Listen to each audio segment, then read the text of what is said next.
フォーミュラドリフトジャパン。革新のカーボンベゼル、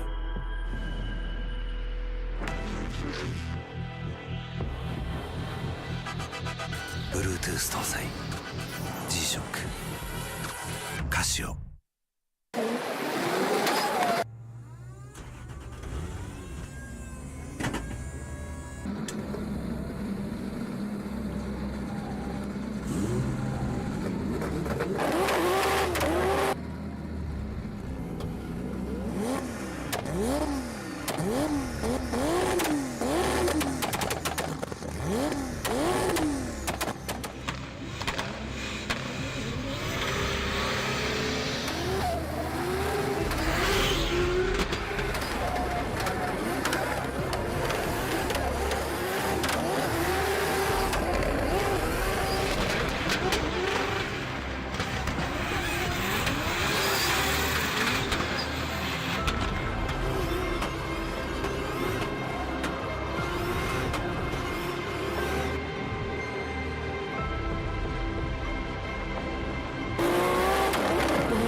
横浜。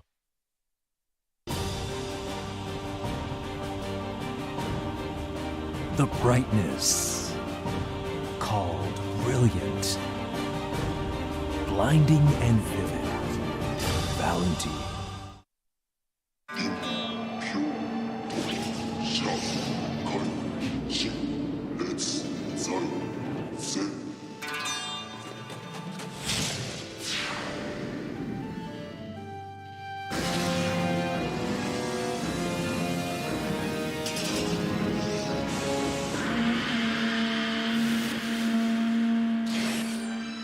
Ultimate lubricant, Mortis。Made in Japan. Breed. 伝統と革新、小倉クラッチのテクノロジーを凝縮、チャンピオンを取るためのクラッチ、小倉レーシングクラッチ ORC。 究極の静かさと安全性、オンロード、オフロード、世界中で活躍するケンダ。その信頼を支える静音性、安定性と対摩耗性、世界が認めた技術と信頼を街乗りである。高品質と納得の価格、タイヤのポテンシャルをあなたに。ケンダ。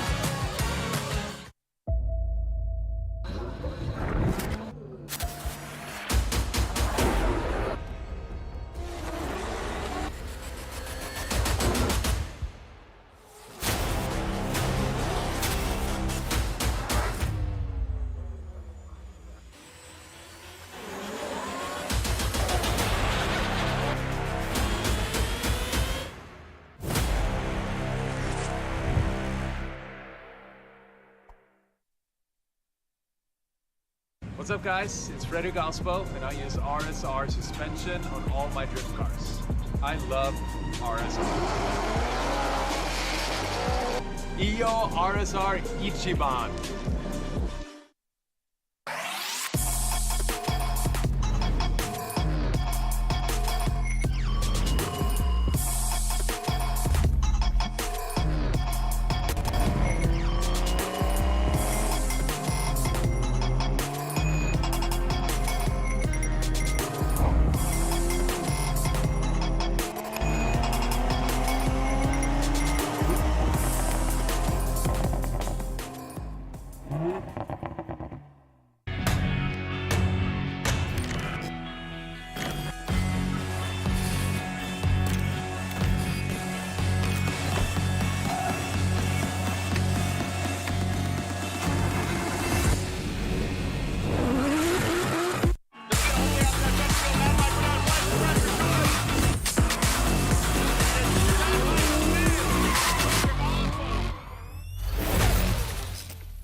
フォーミュラドリフトジャパン。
Welcome, ladies and gentlemen, to this beautiful day out here for the G-Shock Presents 2022 Formula Drift Japan Series here for round 3 at Sportsland Sugo in the Miyagi Prefecture. We just got done with a fun-packed morning time of tandems that we just had, FDJ2, and now we are going into the Formula Drift Japan Series qualify. Exactly. So yesterday, if you missed out, we had 4.5 hours of fun in the foggy, not so happy weather of qualifying for FDJ2. But here you go right here. This is on the Japanese side of the house live stream. Tom Saiba is the main commentator, and Nobuteru Taniguchi is also a commentator, and Yoichi Momura, there you see, he's one of the 3 judges. Obviously, he just got finished with the FDJ2 rounds as well. So he'll be chiming in, giving you a little feedback, kind of like what Robbie does here on our channel here. And we're announcing Yoichi Momura. Yoichi Momura is the line judge. Robbie Nishida, I am the angle judge. And Chris Yule, our guest judge from Formula Drift USA, he is going to be our style judge for the day. There you go. You'll see Chris Yule right there. You saw the 3 right there? Chris, you're over here now. Wrong side. Chris Yule right here. Welcome to Japan. The first time for him to be here. We're stoked to see him. I just saw him in Jersey a month or so ago, but then he's here. I'm one of the judges, and also I'll be commentating in English. And right next to me was Kenny Harris. So thank you for having us, guys, and thank you for tuning back in with us. For this time, this channel is going to be in English. 100% English. Yeah, if you're going to be looking for the Japanese side of it, you're going to have to go to the Japan live stream. But big thing is keep in mind if there's any pit reports or anything like that, Robbie's going to go ahead and kick in gear, and he's going to go ahead and translate for y'all. You just got to kind of wait on the interviews. Yeah, so we're going to go ahead and talk about the track here at Sugo. It's the same thing if you just got done watching the FDJ2 rounds. We had the qualify yesterday, and this morning we have the tandem battles. And we do have a winner there. If you want to check it out, you can go ahead and check out the archives on the YouTube. But here's our track right there. This is looking at we're looking at the finish line right there, but that's the last outside zone 4. But here's the track layout. You got the straightaway. You start. You drive straight through to the initiation. You got the 3-2-1 cone. You got to make sure that the car is sideways by the last standing cone of the 3-2-1 cone.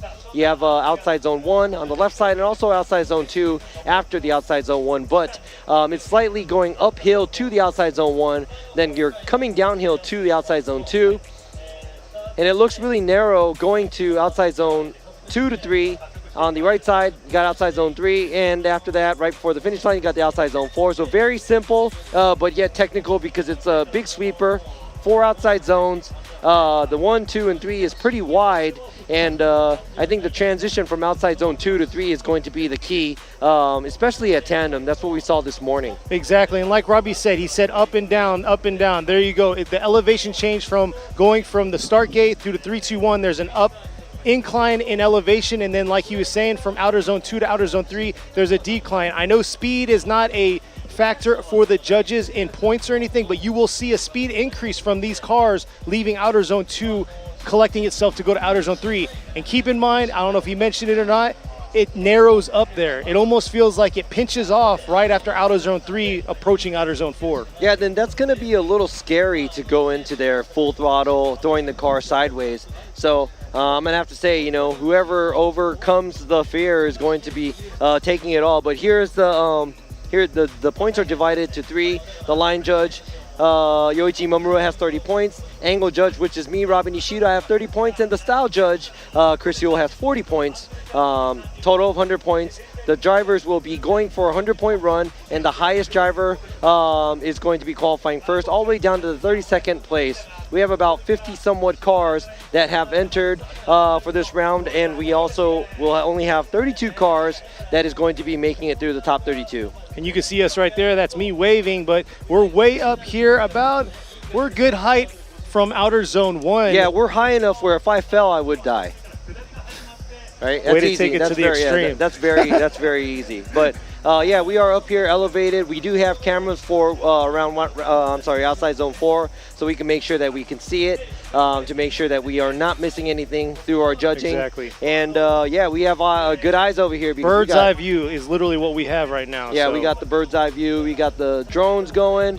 But man, this sun is kind of beating down on us right now, and this is going to cause some issues for the cars. But oh, here you go. This is a Hibino, Tetsuya Hibino from last year's qualify here. This is the first #1 qualifying run with the 95 points. And keep in mind, this is the debut of this vehicle that he brought out here last year at Sugo, because this was round 1 of 2021 series. And look at that. You can see how he filled all zones. No, I think Suzuka was round 1. Because he won, or he got first qualified there. Now he's stumping me, and I got to go back in my archives and check that. But you know what? Look at this run right here. See how he fills the zones? That's exactly what these drivers need to mimic today during their qualify run. Look at that tire right on the line. So the end of the track for the outside zone 1 is the rumble strip. The end of the track for the second outside zone is the first layer of rumble strips. The end of the track on the outside zone 3 and 4, there's a line that's barely there. Yeah, that's the end of the track. The tire cannot exceed that line. The bumper can, but the tire can't. We're going to treat it as a wall, but giving space to the tire to the line is like a buffer for the drivers, so they can actually drive extremely. And just like you were mentioning before, we kind of got cut off there. This sunlight, how bright it is, it's beautiful. It's almost like night and day from what we had this morning, but it's going to be very difficult or give a challenge to these drivers because they're going to be coming uphill toward the sunlight. Yeah, I'm up here trying to get a tan too. But seriously, I mean, it's that hot. So hopefully the drivers will get enough liquids and the cars don't get too hot. But right here, this man won the first round at Suzuka Twin. And then this right here is the Ebisu round. Yeah, Kohashi is a #1, or Kohashi won the Suzuka Twin round. Last round, which was the Ebisu round, Suenaga won. So there you go. That's 2 Team Orange drivers took first place for both the first 2 rounds. Now everybody's going to go. They're going to be gunning for the Team Orange guys to make sure that they're not going to make this round the third for them. And with that being said, it's kind of a no-brainer. So right now, in the standings of the series of this year, is going to be Naoto Suenaga in first place at 155 points, while you have Masanori Kohashi with 141 sitting in second. So that's two Team Oranges, like you were saying, and then Koichi Yamashita right there behind, trying to get that three-peat going on. Yeah, Koichi Yamashita from champion of last year and the year before. He's got a 135. Yeah, for the so FT Japan series. Let's see how he's going to do here, too, because he was second place at Ebisu, I believe. Yes, he was. But with that being said, if you look at the standings, the top 5 to 6 drivers are literally neck and neck. They're only like 20 points apart. Really close. So we're about to start this up in a minute, but there you go. That was the outside zone 3. This is the view looking from the outside zone 4 area back at us. If you can see to the top left of the corner of the screen, there we are as the judges. We're pretty highly, we're very high up there, elevated. We can see everything from up top. And yeah, it's very bright because you can see us with our sunglasses on. Chris over here has sunglasses on so he could fall asleep whenever he wants. But I'll make sure he's up. And I am viewing in with you guys that are chatting in talking in the chat, so we'll try to keep that active with y'all. Yeah, Chris, give me something for the fans out there. Something. That was a real nice something. I thought he was going to say, give me a, oh yeah. No, that was a little something right there. But Chris, thank you very much for joining us. I mean, this is the first time you've been in Japan, and yeah, you traveled a long ways, and that's just to judge an event. That's amazing. Yeah, he just said he's 3 out of 4 weeks out judging. So, yeah, that's the judge life right there. But yeah, so there we go. They just said we have 50 cars entered. And just right there, you just saw that was our start line. Yes, we got a nice A90 Supra holding us down, kind of like Suzuka Twin. We have MR2, but here we do. We have a nice Sugo gave us a Supra. Yeah, there you go. No, that's actually my car. I got to go home, drive home in that tomorrow. Everybody can dream. I just gave up on dreaming on it. Yeah, so here we go. Lined up first.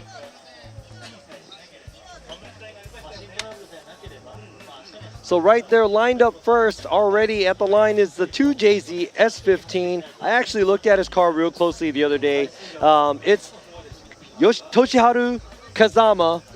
Car number 55, he is the owner of Kazama Auto Service, and he's also the team owner and running the team that Ken Gushi is running. Oh, well, what's going on right here? We got the girls over here. That's the girls' motor games girl right here. It's Miharu, Minami, Miori, and Marina. They will be doing some pit reports for us as well when we have time in between. There's the Motorsports support girls. They're the umbrella girls for us. And there we go. Back to the start line. That is Kazama.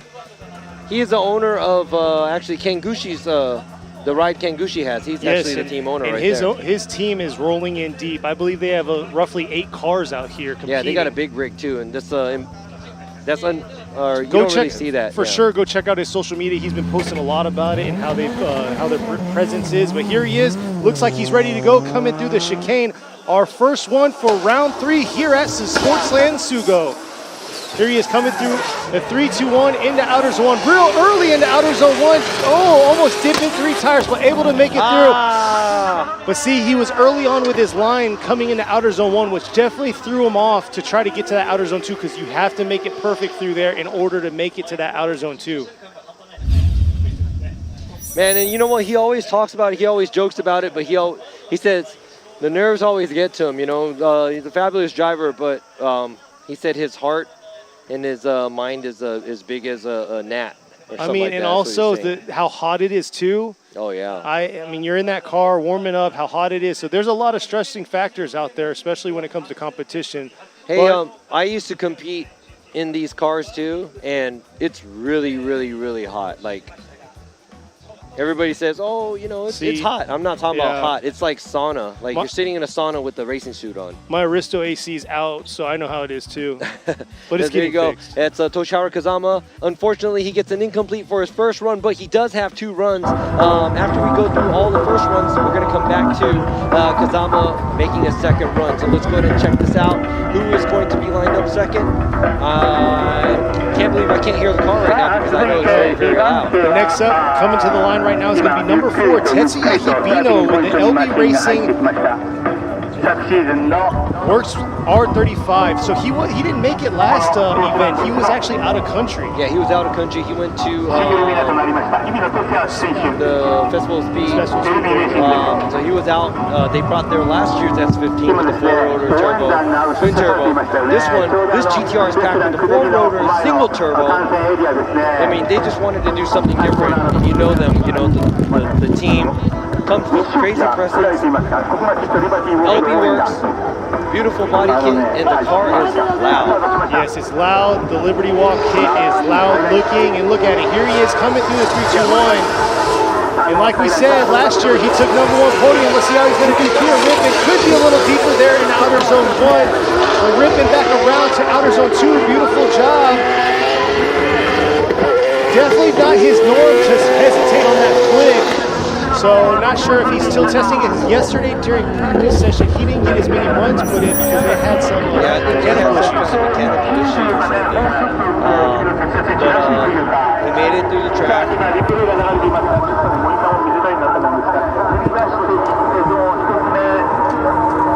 So we'll see here. There you go. You can see. Yeah, and I'm not going to say he's like super deep, like angle-wise. He's not super. There's not a crazy flick going on either from outside zone 2 to 3. But I would have to say, you know, he's doing just good enough for the line. It looks like a very subtle, unlike Hibino kind of run, because you saw earlier that dude, the #1 qualifier from Sugo last year was driven by Hibino. Yes, and you drove one of these vehicles, so the weight. Because S chassis to this, that's a huge weight increase. I mean, it's a big weight increase. There you go, wheelbase, 72. everything. But here you go, 72. Sorry to cut you off there. 72 for his first qualifier run, but like you were saying. Yeah, the wheelbase difference, the weight, the car, and the tire size. There's so much in a car that has to be well balanced, and those cars are very hard to figure out. But I'm pretty sure they're going to get there right away. So next up, sitting at the line is number 448. Yoshia Esaki in the Origin Lambo Racing S15. In this one right here, this was probably our lowest horsepower vehicle last year. He increased a little bit halfway through the year. He's probably running about mid-4s, 500. And here he is ripping. This is a big track for him. But there he is. Nice job in outer zone 1, running that rumble strip, ripping back around into outer zone 2. Couldn't quite get all the way out there and carry himself, but there he is making up for it into outer zone 3 with a strong finish.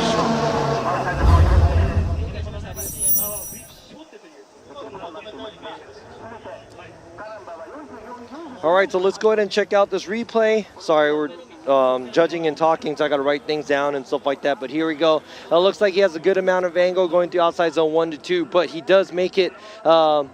He doesn't make it all the way out to the outside zone 2, and right there, he looks like he gets into angle a little too late as he was surpassing outside zone 3. But let's go ahead and check this out. His line looked like it was a little bit later, going from outside zone 2 to 3, but like Kenny just said, you know, his car is very low on power compared to over half of these cars here, but I think he's doing everything he can right now to lay down a good solid run.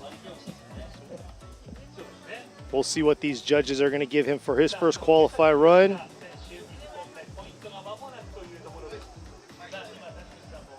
You can see right there how bright it is, just hard to see all the zones, and then the smoke isn't helping. There you go, 76 for his first qualify run. There you go, 76 points by Yoshia. It looks like he threw down a fairly solid run there, giving every horsepower that he had. There you go. So next up in the line is number 41, is Shinichi Uemura and his Team Ito Auto Uemura Sangyo JZX 100 Chaser. I got like all mumbled up right there, but got through it, but here he is ready to go. This is nice because you're saying all the hard stuff and I'm just watching and judging. I know, I'm just trying to enjoy this fan behind me. It's pretty hot, but here he is coming into the 3-2-1. Early initiation to outer zone 1. Is he going to, unable to hold it. He was real early. He was probably a good 30 yards before outer zone 1, but here he is finishing the outer zone 3 there to the finish line. Yeah, so that was a major straightening that you just saw right now, right in front of the judging stand. What happened was he attacked the outside zone 1 a little too early. He went out a little too early where there was no way that he was going to make it from outside zone 1 through the zone to the outside zone 2, so he had to straighten the car out. So that's kind of unfortunate for Uemura. Hopefully he can make this up for the second run. But he looks like he's doing better and better every round too, so looking forward to him laying down a good run for the second run. So we'll see there.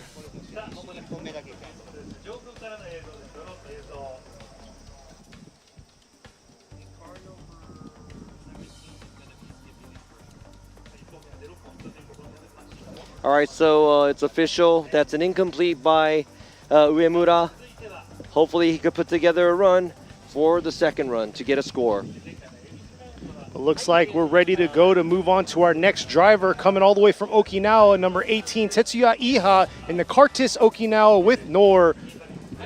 GSR 204 Crown, so a 200 series Crown. Big body Crown. Yeah, this is probably one of the first and only 200 series Crown drift car.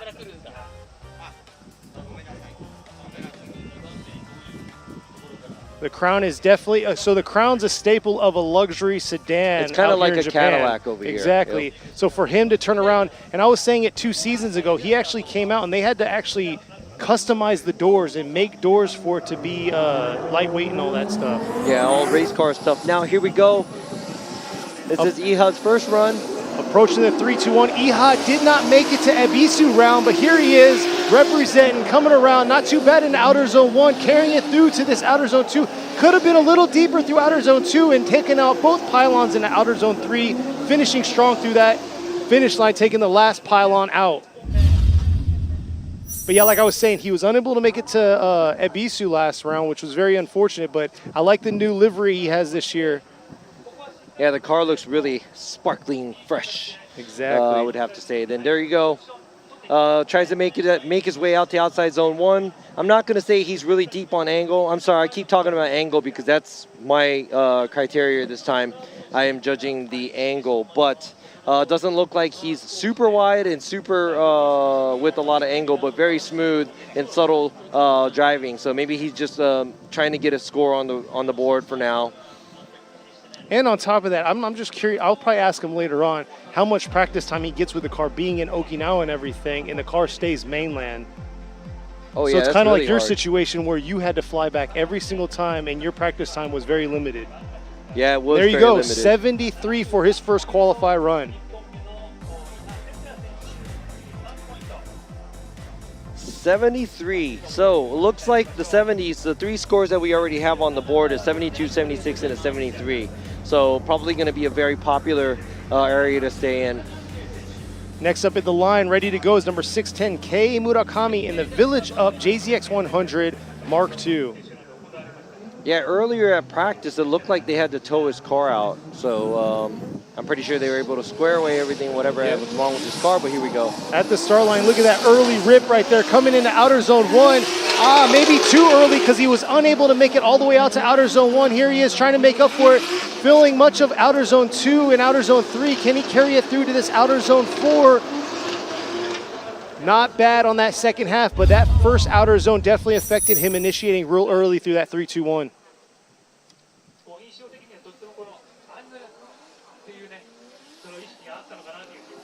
All right, so right there, it looks like he is throwing in on the first outside zone, but after that, it doesn't look like he's getting any deeper with the angle, and it looks like he's just kind of sliding.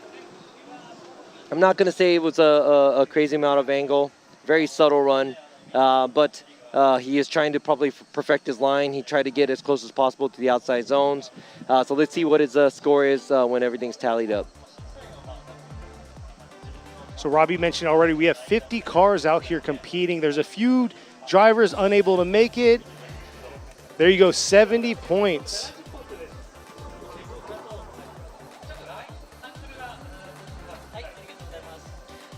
Yeah, so it looks like, I'm telling you, like, everybody concentrates on the line. But when your car has more angle, that means the rear end comes out more. That means you're that much closer to the outside zone. So that's another thing everybody should look at too. They got to keep that in mind. But next up at the line, there he is, ready to go, is number 12, Nagayasu Miyagi, and the Team Kazama with Power Vehicles 8-6. Moving up from FDJ2 last year, here he is competing in the Pro Series, initiating in the 3-2-1, coming up to Outer Zone 1. Just tapping into it, but definitely needs to be a lot deeper to fill that zone. And there he is, same bit in Outer Zone 2, and Outer Zone 3 making a hesitated correction in that transition. Ooh, that was not a straightening, but that was very shallow going through outside zone 2. He looked really good outside zone 1 and 2, but something happened. I think, the transition.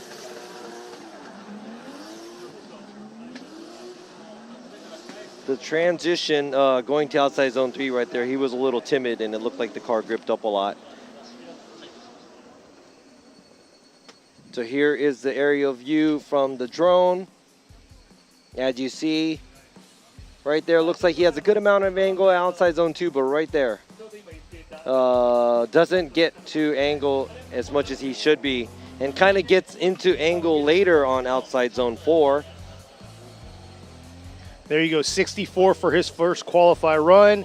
I mean, that huge mistake he made in Outer Zone 3 is a factor that he had there, but you can see angle, he got really dinged on it. All right, the next driver is supposed to be car number 17, Jin Horino with Good Ride Sports with Tops Racing. He is going to be skipping his first run, so we're going to go ahead and go into the next driver. Hopefully he can get his car situated, because I heard that he has mechanical issues, so there's only one more run for him. So he's going to have to get the car situated. Yeah, it looks like Shinichiro Saito's backed out because he was here practicing, and then he must have had mechanical issues on his Supra. His engine didn't sound like it was running so good either. Yeah, so he had to tap out for this round, unfortunately, traveling all this way. Man. Hey, you know what? But I had those days too, and it does happen because it's racing. Nothing's perfect, and I'm pretty sure all these drivers and teams are trying to do their best to get everything squared away for their runs.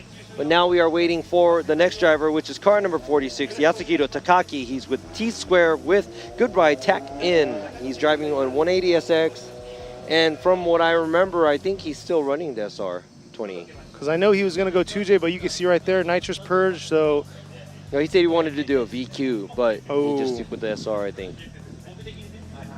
So we'll see how he performs here today on this large track.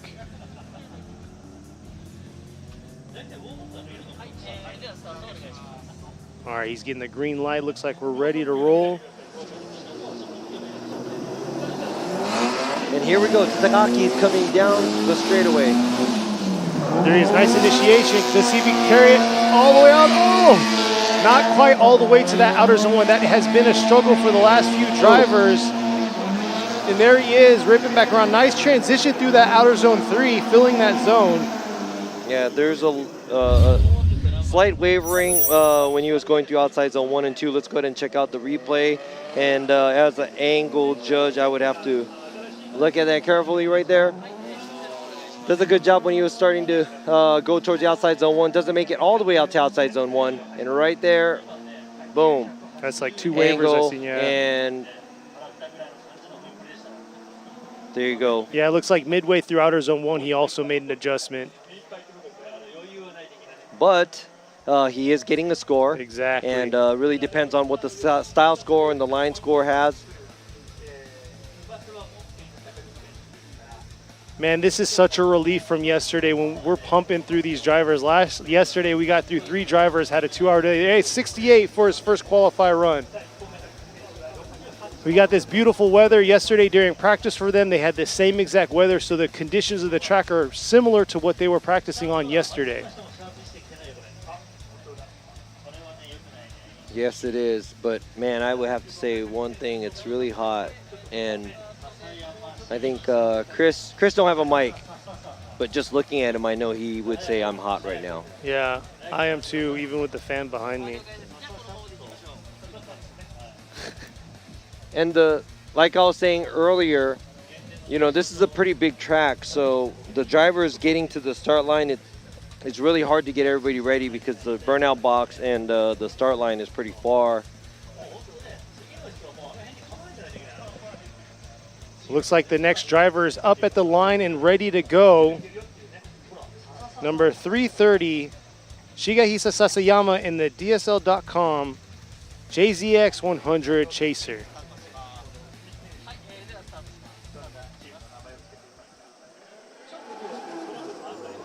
So here you go, Sasayama. Big old wing right here, ripping into this 3-2-1. Let's see how he's gonna achieve as much as he can through outer zone one. Ooh, nice. Not too bad through outer zone one. Able to fill majority of it. And here he is tapping into that outer zone two. Could have been a little bit more aggressive on that flick back on that, or the switchback on that outer zone three, but something happened to the car. He almost corrected towards the end, but let's go ahead and check out this replay.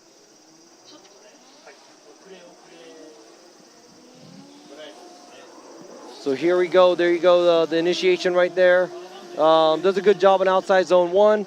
Good amount of angle right there. But right here, it looks like something happens to the car. And after that, he's a little late going to outside zone three.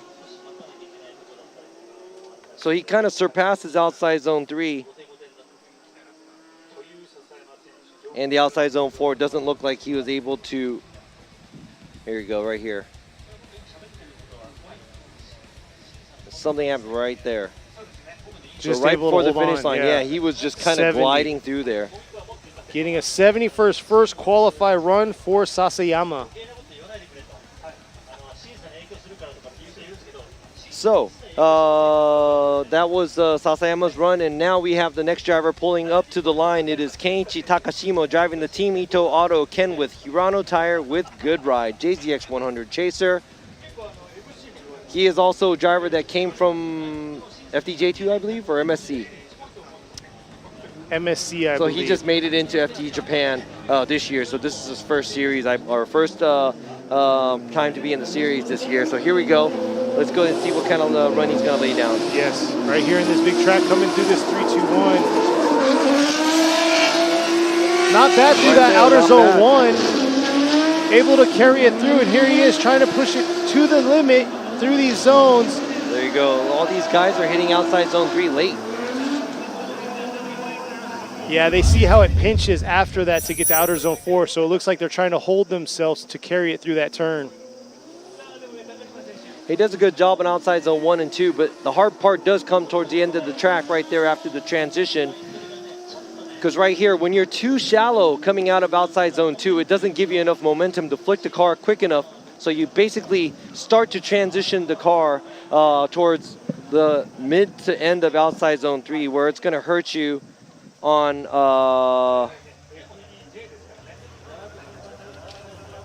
the angle score too.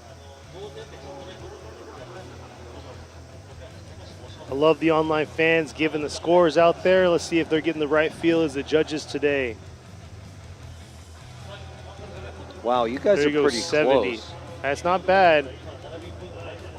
So 70 is going to be his first qualified run for Takashima. And looking at the runs, as of right now, looks like the average, the C average is around 70 to 80, or 72. I think the highest score we have as of now is 76. Coming up to the line now is number 125, Yoshichika Tamagawa, and his Car Guy Racing JZA80 Supra. Yeah, he's been competing FD Japan for a while, but he did miss last round because of mechanical issue. I think engine or something along those lines, but here he is, ready to go. Looks like he has a new livery set up.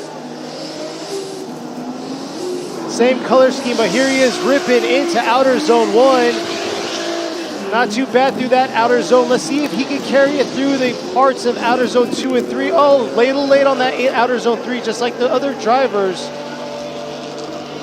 And he left a lot of room on that course of corrections to get more points.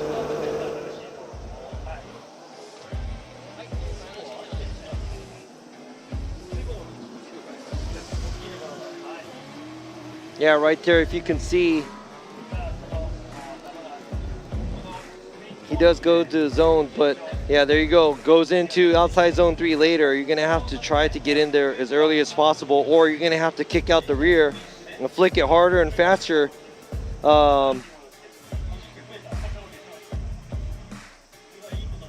There you go. Yeah, he was very safe on that transition from leaving outer zone 2 to outer zone 3. There you go, 71 for his first qualify run.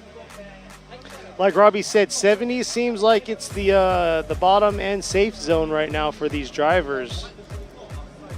Coming up to the line now, you have number 19, Yuichi Amagai. Yuichi Amagai in the Good Ride Motorsports with Perfect Style S15. Very aggressive kit on this. We're gonna see how aggressive his driving's been. It's been a little wild the last 71. few rounds, but we're gonna see how he's gonna do this round. All right, so this is a wild driver, Amagai. Let's see what he's got. There he is, real aggressive from the start. Can he carry that all the way through to the outer zone 1? Looks like he came a little late in that outer zone 1 there, but trying to find himself, leaving a little early to fill that outer zone 3. But what a strong finish right there through that outer zone 4 right in front of the crowd. So it looks like, once again, having an early initiation, not able to carry it all the way through to the back end of that outer zone 1. Yeah, he doesn't get as deep as he should be. And that might have, well, outside zone 2, he was all right, but he did waver a little bit. He does do a transition a little quicker, where he does a better job than a lot of the drivers that are doing outside zone 4. We'll see what kind of score he gets from these judges. But yeah, I've noticed early on when they initiate early, like around the 3 cone, it makes them dive in a little and they're not able to recover themselves and carry their drift all the way out to that zone of outer zone 1. Yeah. And man, this sun is beating down on yeah, us. I know, you know, it's like no shade, all in the sun. It's pretty hot. Sun's out. And make sure, hey, you guys out there, if you guys are on the pits or something, if you guys are listening, make sure you guys drink enough water, yeah.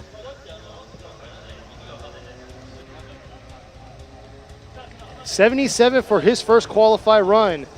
Looks like that's our #1 spot. 77 is our #1 qualify score so far. See, so there you go, you know. Hopefully these guys will recognize why these guys are getting a higher score compared to the other guys that are getting the lower scores. At the line now, you got number 212, Yutaro Oe in Awa Tire Japan Environment Development Racing, S15, son of Fujinaka. And yeah, last event at Ebisu Nishi, his run was great. It's very entertaining because right now he's right behind his dad on the point standing. So here he is. Woo! Nice job right there. Moving up from FDJ2. Nice Look at that. job. Carrying Look it at through, throwing a smoke show for these judges and this crowd out here. Made a correction, leaving outer zone 3. That was a correction. And he did that. It's frustrating because he did that at Ebisu the second half. He spun out at the end. Yes. And that would have been a perfect score almost, but... Beautiful job. Look at this right here. Filling that zone all the way, ripping around into outer zone 2, getting all the way out to outer zone 2, and then right here, leaving outer zone 3, he had...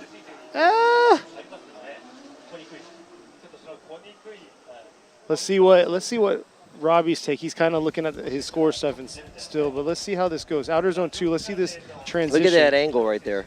Boom. Goes to angle before that, before the zone.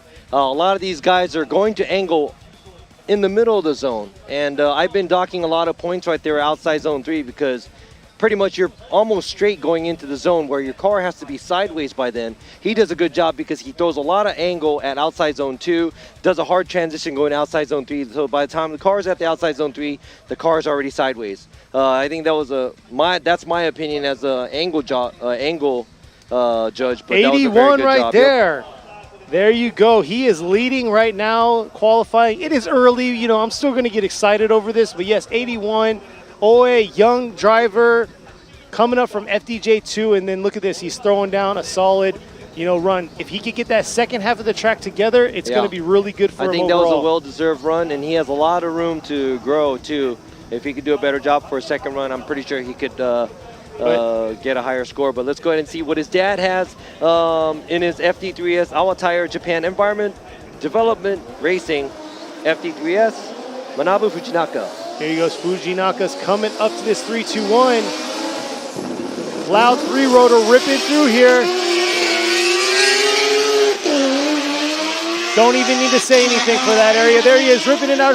Not quite deep enough into outer zone 2, affecting his line through outer zone 3, but able to hold on to it and carry it out to the outer zone 4 in the finish line, because a lot of guys were diving in off that turn and after outer zone 3. So pretty phenomenal. He was able to make it there, but sucks that he couldn't get all the way out to those zones. So yeah, let's see this replay. This one was kind of obvious where he was not as deep on outside zone 2 right here.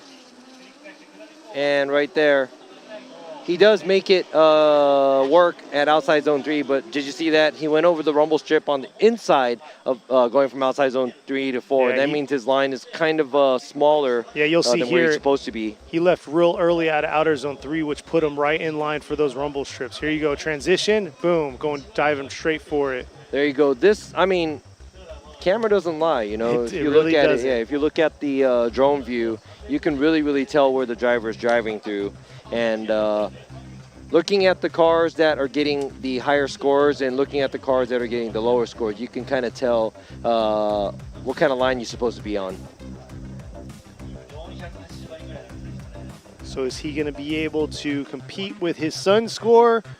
Or, granted, this is the first qualified run. There's a lot of improvement or studying and analyzing of the other drivers in their own run themselves to see what they got to improve on for their next qualified run.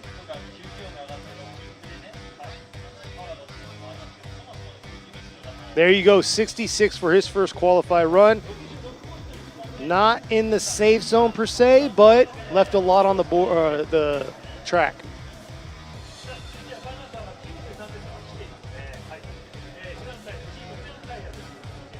So now at the line is car number 93, Manki Ito with Team Hirano Tire, JZX 100 Chaser.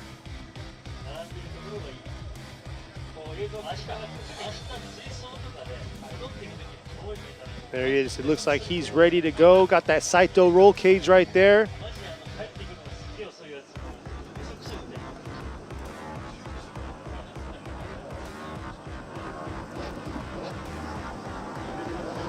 I'm sorry, it's so hot up here right now.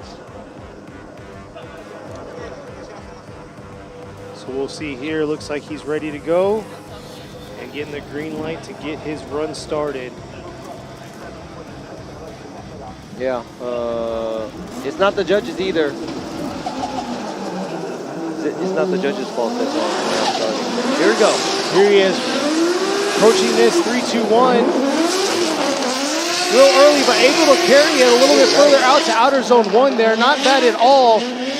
Traveling through, flicking back around. Nice little flick, but taking out that last pylon into outer zone 3. Overall, not bad. Yeah, very smooth, subtle run. I'm not going to say there is a crazy flare, but I think there was a very clean run by Ito. Looks like he's trying to fill the zones as much as possible. Not super deep, but he's fairly there. The angle's pretty much there, right there. I think that was on the tire where he blasts the cone. So most likely that might not be, I'm not the line judge, so I can't tell you, but then that's not going to be a major deduction. Man, just look at the track setup. It's just perfect for just throttle. Tandem battles tomorrow are going to be insane. You can already see the smoke they're throwing right now. Just imagine with two vehicles, the smoke show. If you're not in the pocket, you're kind of be eating the sauce tomorrow.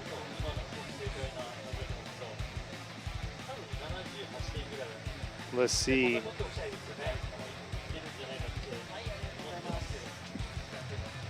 Got some mid-70 scores going on.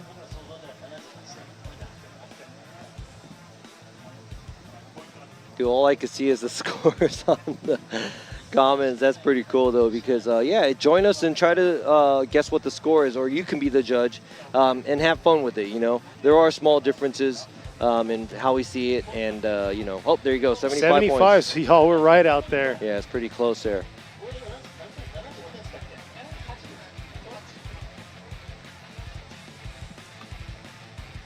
So next up at the line, already ready to go, is number 80, Yuta Komatsu in the Komatsu Racing Lexus IS 350. On this print, it says Lexus, the car. Luckily, I can't read well, so see, I already knew what it says. No, it's a Lexus. It says Lex. Yeah, it does say Lexus IS. So Komatsu is a young driver, upcoming driver, driving in a very different car, but very competitive car. And he did all the work on his car. There he is, ripping through outer zone 1. Nice job through outer zone 1. And look at that smoke trail he is throwing down into outer zone 2. Huge improvement from Ebisu in round 1 at Suzuka. Phenomenal job by Yuta Komatsu.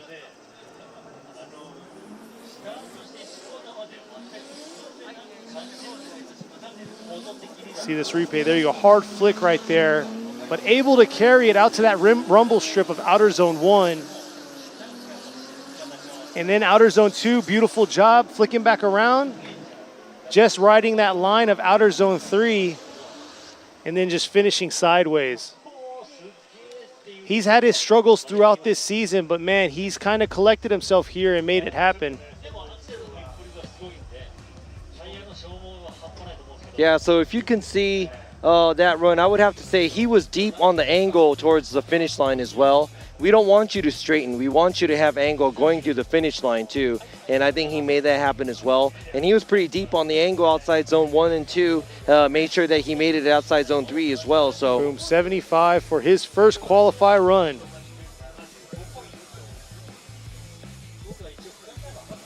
So that was a pretty nice run, very clean run by Komatsu. Now let's see the next driver, car number 88, Ryo Okabe from Team Kazama with Power Vehicles. It's a JZX 100 Mark II. Yesterday he was telling me that he did have some mishaps. He had to swap his tranny out because he blew a gear or something. So hopefully his car is all back, squared away, ready to go.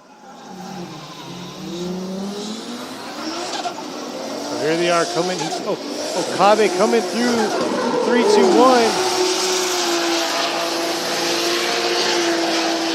Carrying it through outer zone 1 there. Let's see how he's going to do on this second portion. Deep into outer zone 2. Oh, dipping a few tires there in outer zone 3, but able to recover and take it all the way through to the finish there. Yeah, so it looks like he was doing a fairly good job at outside zone 1 and 2, but you know what? I think what affects all these drivers is going to outside zone 3, because it looked like he was going into outside zone 3 very late. And right here, he looks like he's handling outside zone 1, gets really deep on outside zone 2, tire on the line, a very good job. But right there, his transition starts a little too late where he's almost halfway through the zone. Yeah, and he came full angle, taking that pylon out whenever he came through that zone.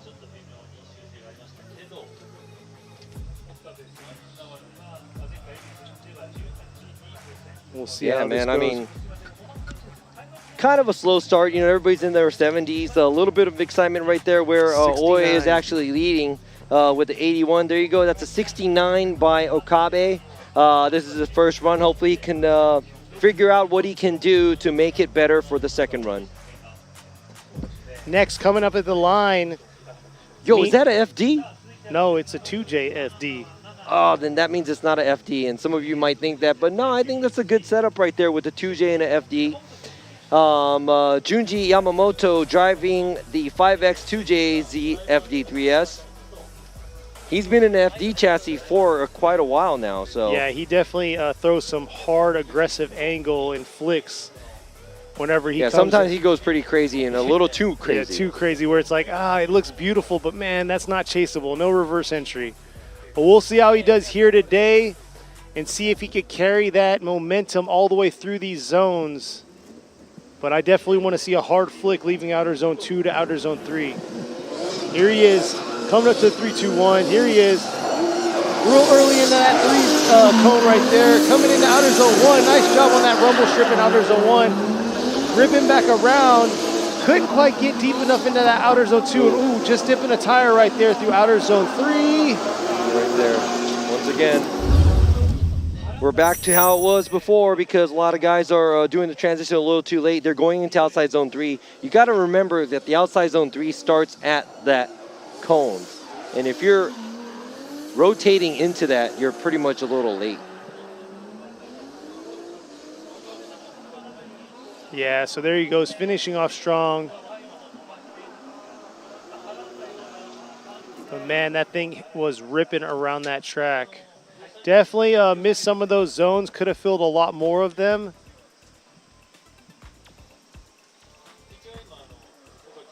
Yeah, but you know what? Like I said, this is a first run, so a lot of these guys kind of take it easy on the first run and kind of come out swinging for the second run, you know?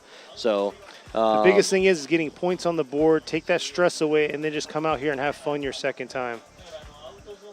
yeah, you know what? But there's only 2 incompletes out of, we're almost through the halfway mark Yeah. from all drivers. That's probably like 20 There you some go. driver, but there you go. 74 for her first qualify run. 70s is definitely the safe zone, that balance right there, but it's not safe enough because that's like our bottom half right now. And there you go. This right here is a fan favorite sitting at the line. Beautiful. Look at the sun popping off that purple wrap right there. You got 555 Yukio Fausto with the Side X Japan with Liberty Walk S15. Glad you said that in one breath. I know. It's This kind of man, long, but yeah, Yukio, very exciting driver, and I'm looking forward to what he's going to do here. exactly. He throws down, he throws smoke, and he's ready to throw some Oh, No, no, no, no, no. uh-oh. Clutch or diff? Axle? That is not. Oh, yeah. I think his axle's broke. Yeah, I think his axle's broke. Man. Well, you know what? That's his first run. Luckily, that's his first run. Hopefully, he can get his car situated and get the second run. Get the car ready for the second run.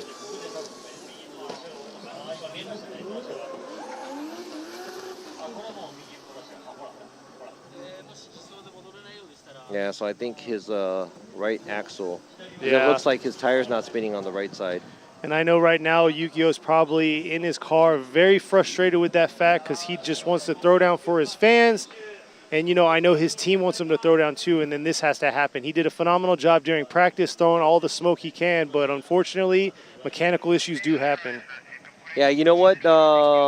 Just got to bring the car back to the pits and get that fixed so he can be ready for the second run. But right there at the line, already ready, is car number 100, Andrew Gray, all the way from Scotland. Currently owner of Power Vehicles with the Team Kazama with Power Vehicles. He is the Formula Drift Japan 4-time champion, 3 consecutive wins at 3 championships that he has, 4 total. So he knows what to do to get a good score and win. So let's go ahead and see. Here he is, coming up to the 3-2-1. He's been throwing down and carrying some ridiculous speed through the outer zone 2 and 3. And there you go, carrying all the way out to that rumble strip to both sides, swinging back around. Woo! Look at that angle right there, kicking back around, coming to the outer zone 4 with a strong finish. That's the type of stuff we want to see. A good enough flick so the car makes it to angle and a high rate of angle at outside zone 3. And that then looks right really on that good. line too. Look at that, we're coming through sideways right there into outer zone 1. And right there, look at that. Good enough angle at outside zone 2. Boom. Nice outside zone. Very minimal correction right there with the e-brake and makes it all the way through. Steps on it all the way through the finish line. So that was pretty nice. And I'm sorry I keep saying this, but I'm the angle judge, so I am nitpicky about that. But overall, it looks like he is making it out to the outside zones as lines and stuff. And Chris Yule over here is the style judge. So he has his points where he's going to give to these drivers. So let's see what the total is going to be. 85. Boom, 85. Hey, you know what? He is our lead right now. That was a very nice run. Like I said, very smooth. And I would have to say that he could probably do more for the second run. And it looked like he kind of did it easily. Oh, yeah, he made that look real easy. But the thing is he threw a lot of dynamic and flair. And that hard flick is like what you said. That's what you're looking for. And he showed that it's possible. I mean, come on, guys. Didn't you guys think it was cool? I like that. Oh, they had like Yeah, low 90s, high 80s. Yeah, So, I mean, there you go. That's pretty good, yeah. So up at the line, ready to go is number 33, Junya Ishikawa with a Hiroshima Toyota Team Droopy 86. GR Power coming through here. Nice job into outer zone 1, right in that line. Carrying through to outer zone 2, and there you go. Not job at all. Not bad at all right there with his flick and taking out that last pylon into outer zone 4.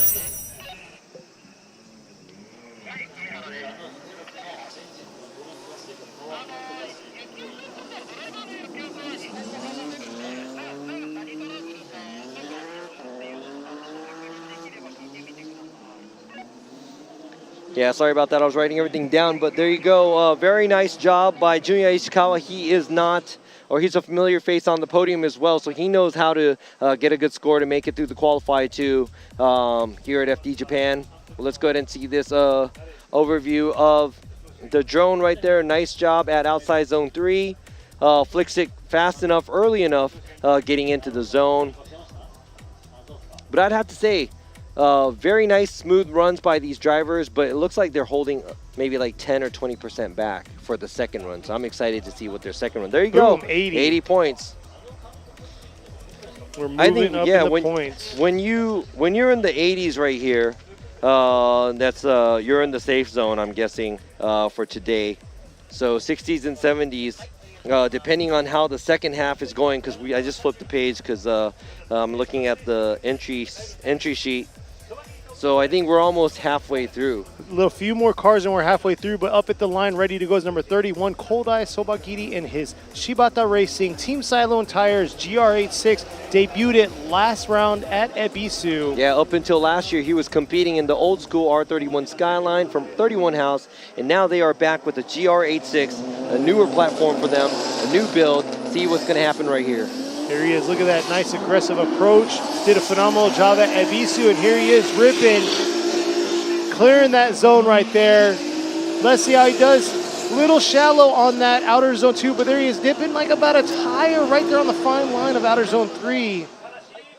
But very aggressive throughout his lap there. So right there, looking at this again, what I am actually focusing on right here is, making sure that the rear of the car is going through outside zone 3 instead of going straight into an ankle, because that's where I'm going to have to dock. But right there, he does make it into it. Good amount. Doesn't kick crazy amount of angle at the outside zone 2, but he does make it through outside zone 3. Good job by this young driver in this new platform. There's that strong finish right there. See how it's going to dime out for him. Look at that, the stands, the seats colored. It says Sugo. Where are we? Miyagi prefixture. There you go, 78 for his first qualify run. Good job by Sobagiri making a 78. And now let's go to the next international driver, car number 454, Nian from Team Kazama with Power Vehicles, driving his JZX100 Chaser, not being able to come back because of the whole COVID mess that we had. And he was able to join us last round at Ebisu and this round here at Sugo. So it looks like they're repairing something on his car already, but it looks like it's just some tape to hold the bumper up. I must say, though, just talking to him and everything, the excitement he has to drive and being back in the car, because he says it's been about 3 years since he drove. Yeah, so he's like a kid in a candy shop whenever I was talking to him. Just excitement. And I'm just like, that's what we're looking for right there. Yeah, and he's excited. He's about to come and throw down. I think he's not really worried about where he's going to place. He just wants to show us something amazing. And a very exciting driver. Very, very quiet, subtle guy. But when it comes down to driving, he's a beast. Yes, and he showed that last time, placing, qualifying and then moving on in the bracket last time at Ebisu. But Ebisu is a very familiar track for him. But here he is coming into the 3-2-1. Nice initiation, real aggressive. Moving into outer zone 1 there. Just riding that tip of outer zone 1. And here he is ripping through outer zone 2.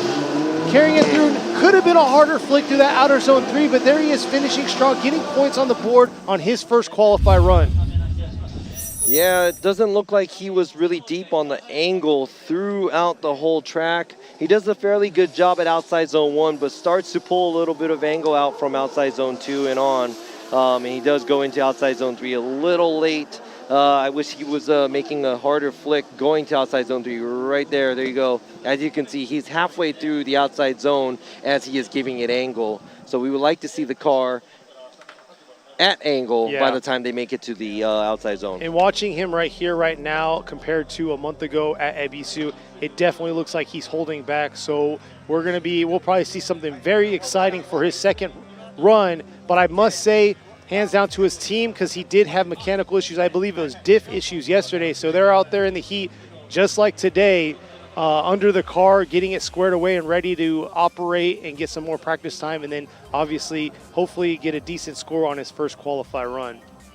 There you go, 68. Not sure if that's going to be in the safe zone, but 68 for his first qualify run. Definitely he's going to have to step it up, but I was just talking to them about how he had mechanical issues yesterday with his diff blowing. Yeah, you know, confidence with the car not doing good, it affects the driver a lot. And I know that for a fact because I did have a lot of mechanical issues when I was competing in the U.S. And every time you go there, it kind of brings you down. And you're going to have to stay, you know, keep the positive vibe because, you know, it's easy to not feel confident and that could mess with you. But here we go. Hopefully this driver has a confidence. Car number 30, Takumi Sato driving Team Kazama with Power Vehicles, JZX 100 Chaser, first run. Here he is ripping through. Initiating, coming into that outer zone 1. Not too bad through outer zone 1. This is the part where a lot of them don't reach all the way out. Look at that, deep into outer zone 2. Dipping about a tire there to outer zone 3, but able to carry it through to that last one, blowing the pylon out before the finish.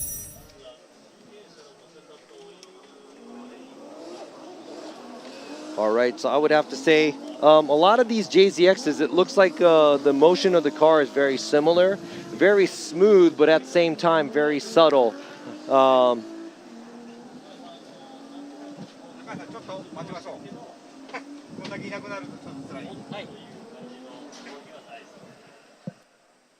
we'll see here. There you goes the aerial view.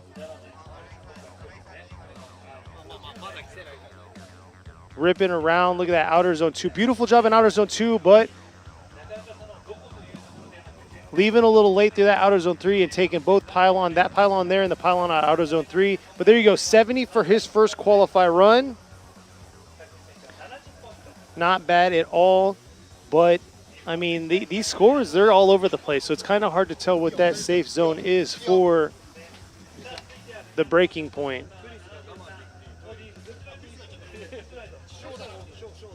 So we'll see here. At the line now is going to be number 73, Ikuo Saito with the Motis Good Ride West Auto JZX 100 Motis Chaser. All right, so we are getting situated here. Saito, he is a veteran driving this JZX. It's 2J powered. I think, I want to say this was the track where his hood flew off or trunk. Trunk flew off maybe? I remember a trunk flying off going from outside zone 2 to 3. It was down the strip. I think it might have been his hood that maybe popped it's up. a hood that popped open. But, I mean, you can go ahead and check out the archives and maybe quote me on that. I could be wrong. It could have been Okayama.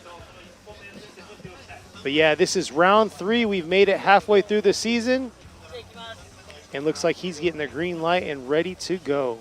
Here we go. Saito is about to make his first run.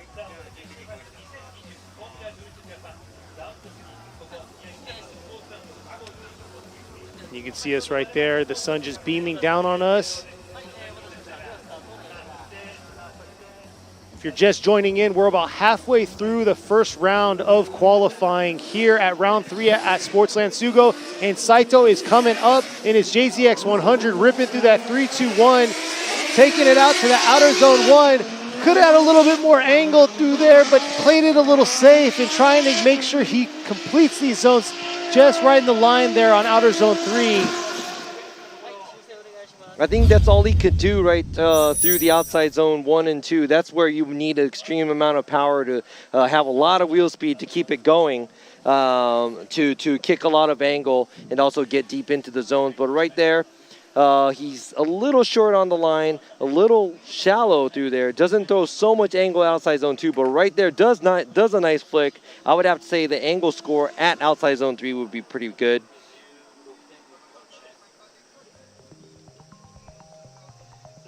So we'll see, here is the drone footage that we got. The true bird's eye view, ripping around outer zone 3 there. Nice job leaving outer zone 3. Looks like he came in a little bit late on that outer zone 4 to the finish. And that's a guardrail. And that is a beautiful guardrail that is hopefully not going to get hit at all for this whole weekend. It won't. Because it's pretty deep in that zone. Yeah.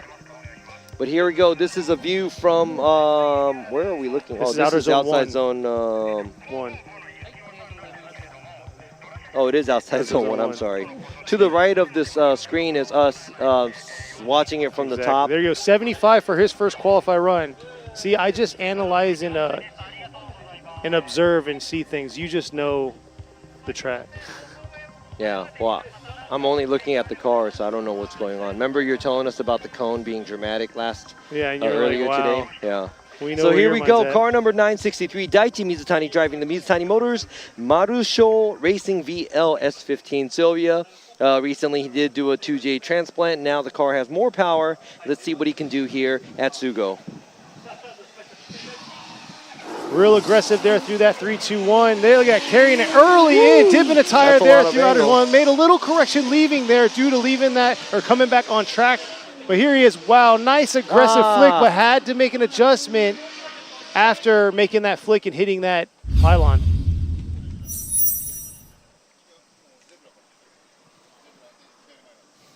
So here is Mizutani's first run. I know he's trying to make it look dynamic, but right here makes it out a little bit too much. Big correction in angle outside zone 1. Does okay on outside zone 2. Flicks it nice at outside zone 3, but has to correct the angle majorly coming out of outside zone 3. So I'm not going to say the cleanest run by Mizutani. Yeah, he definitely left a lot more. With those zones, he could have cleaned them up a little bit more. Not the cleanest run we've seen from him, but like you said earlier, getting points on the board definitely relieves some of the stress for the second qualify run. There's our Japan side. They're actually talking to the fans here. They're on the PA system. So if you viewed in earlier this morning, we were doing FDJ2 Top 16, and myself and Robbie Nishida were actually on the PA system talking to the crowd, and we were talking to the live. So it's kind of confusing. You didn't really hear too much of me. A lot of Robbie doing a phenomenal job translating. No, I'm talking more now because I got to relieve your... Oh, there you go, 65 points, yep. I have to relieve you from what you've done this morning, the phenomenal job talking Japanese and English and Yeah, judging and, you know, being annoying. I mean, doing a good job. Thanks, man. So here we go. Pulling up to the start line, this guy, should I say guy? Because maybe he's not. He's still a boy, maybe.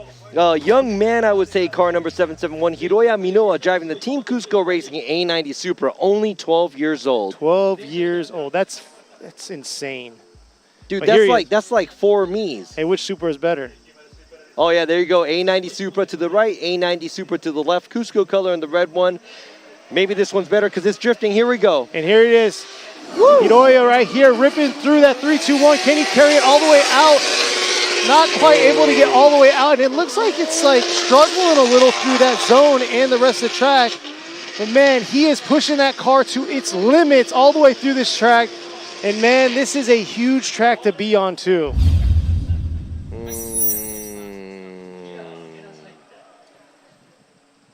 It doesn't, how can I say it? He is trying to trace the outside. It looks like he's running out of gear. And right there you saw the brakes go on. He's trying to keep the car on the outside, but it doesn't look like the gearing maybe as where it's supposed to be, where he makes the transition going to outside zone 3. A little bit of wavering there too. But here we go, the drone view right here.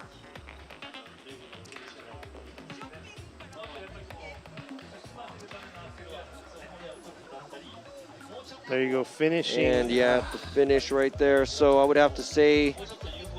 And everybody's astonished. But yeah, I mean, understand, I wish we could give him points for the age and everything like that, the experience level. Oh, but yeah, this kid course. is phenomenal. His dad is Shinji Minoa. His mom's Masayo Minoa. She competes in FDJ2. His dad placed 3rd place last year in the overall series. So 2nd overall in the overall series last year in 2021. So it's a phenomenal family of drifters. And he is like Robbie was telling me, he's a spitting image of his dad, the way he handles the cars that he drives. Yeah, so it looks like he initiated a little early. I wish he was a little deeper later in the 3-2-1 cone. Then the line would have kind of matched up perfectly. But it does look like he does use a lot of left foot braking, and it doesn't. It looks like he's using a little too much, where to the point where you can see the momentum of the car kind of being taken away. But still a 67-point run for his first run. Let's see what he's going to do for the second run.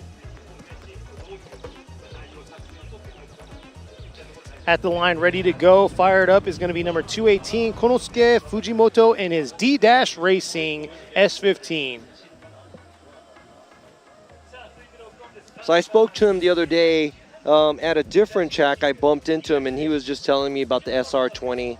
And he does bring his car out to the legendary Koguchi Power to get his car maintained. And he's like all about SRs. So pretty cool. Yeah, they want to keep it in SR.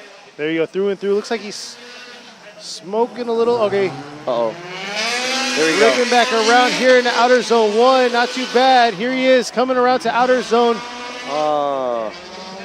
Good amount of angle outside zone 1, but looks a little shallower. Gets into outside zone 3 a little late. Does a good job at the last outer zone.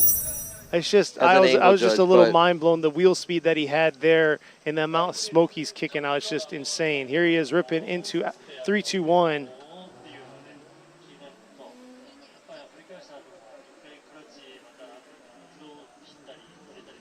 Yeah, there you go. He looks like he's a little late on the line, a little late on outside zone 2 and 3. So we're going to have to... So we'll see. Here's the aerial view coming around.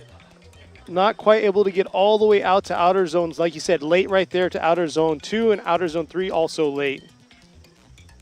And then finishing off, able to clear outer zone 4 though, but yeah, definitely had a late approach. 75 for his first qualify run. Not bad as his first run, but I'm pretty sure he does have more behind it. So let's go ahead and see what he does on his second run. Yeah, it's the VE head, right, on that? Or the... Yeah, it's R20V, the VE head. Yeah, somebody just mentioned that. Yes, that's why it has that different sound to it. Yeah, and also you don't have to worry about, you know, rocker arms flying off and saying bye-bye. So next up, let's see. Next up, coming from FDJ2, number 75, Koji Nagase with the Team Kazama with Power Vehicles JZX 100 Chaser. I think this guy just picked up, I saw his social media, he just picked up an IS Coupe, the convertible. That's going to be his next FD car. Oh, really? Yeah. It's going to be pretty interesting. Yeah, this guy's, he's a good guy. I try to talk to him every once in a while. Here he is coming around 3-2-1. I'll have to check out and see what he did get and what he has in store. But there you go, in store today at the track, ripping around, filling those zones. Could have been a little deeper there, but trying to fill all of outer zone 3 and carry it through. Not too bad coming through that finish.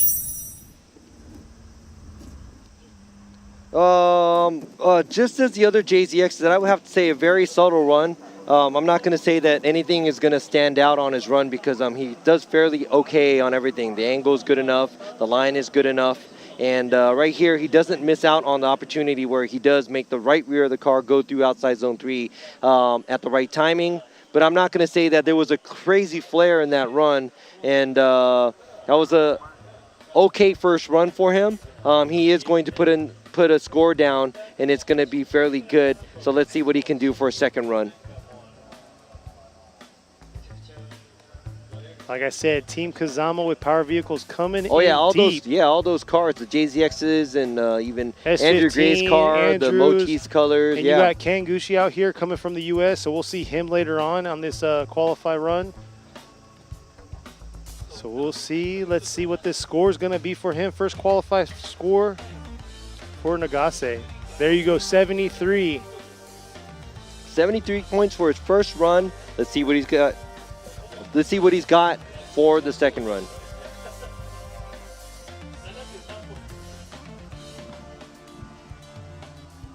All right, right there at the line is car number 666, Shuichi Mano, driving the Vitor Racing with Chatty Boy style. That's 13-1 Via. This thing is packed with the 2J as well. And we were talking about Chatty Boy style last year. It's like what, bike, right? Like Chatty is like a slang for saying bicycle. there you go. So here he is ripping up to this 3-2-1. Looks like he seemed a little conservative on the approach, but there he is, filling outer zone 1. Not too bad. Carrying it out to outer zone 2. Little late again through outer zone 3, and that pylon is getting beat out there, but nice finish with some angle on that finish, outer zone 4 to the finish. So all you out there, who wants to be the second cone on the outside zone 3? Oh, they're already Not talking. me. They've already talked about it. They need some. He needs to get paid more than the other ones. He does. The cone's got to get paid more than the other cones because, he's getting beat up right there. Look at that thing. Bam. He just got rocked. But there you go. That's a fairly clean run by Mano. And like I was saying, there's small parts where he did enter the outside zone 3 a little later. But I would have to say that was a very clean run. And that's going to put a score on the board for him right there.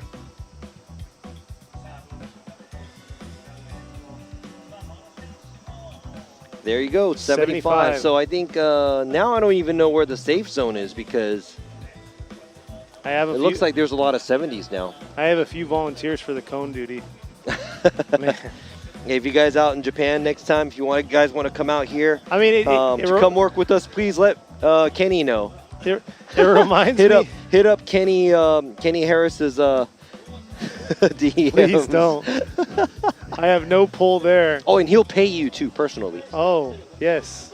Obentos. I'll pay you in Obentos. Yeah, there you go. Pulling up the line, another Team Cusco racing car. This is a runner-up of the FDJ 2 Series from last year, car number 770, Yoshitatsu Kaneda. Driving the brand new build that they made this year, Toyota GR86. Car looks fabulous. It looks like it's handling well. He did really good on the qualify outside, or I'm sorry, the Suzuka round that we had this year. Here you go, Kaneda moving up from FDJ2. Here he is with this brand new GR86. Ooh, nice job in the outer zone 1. Let's see if he can make it happen through the second half. Oh! Beautiful job in outer zone 1, ruining it there in outer zone 2. I mean, it was good. It was, but it wasn't I'm not going to say enough. that it was the. Yeah, I know what you're talking about, and I know that's what the. It's frustrating. That's what the fans are probably watching too. They probably want that, the spark, the X factor that they would usually have. But he did a good job on outside zone 1. Then he doesn't make it all the way out to outside zone 2. Put it this way, I'll give you this. There was 0 corrections leaving that outer zone 1. Like a whole outer zone 1 was had a beautiful fluidity all the way around that turn. It's just, it wasn't enough momentum to carry him to the outside part of outer zone 2. So I'm not going to undercut him. I'm sorry about that. My apologies. Let's see what the judges are going to give him.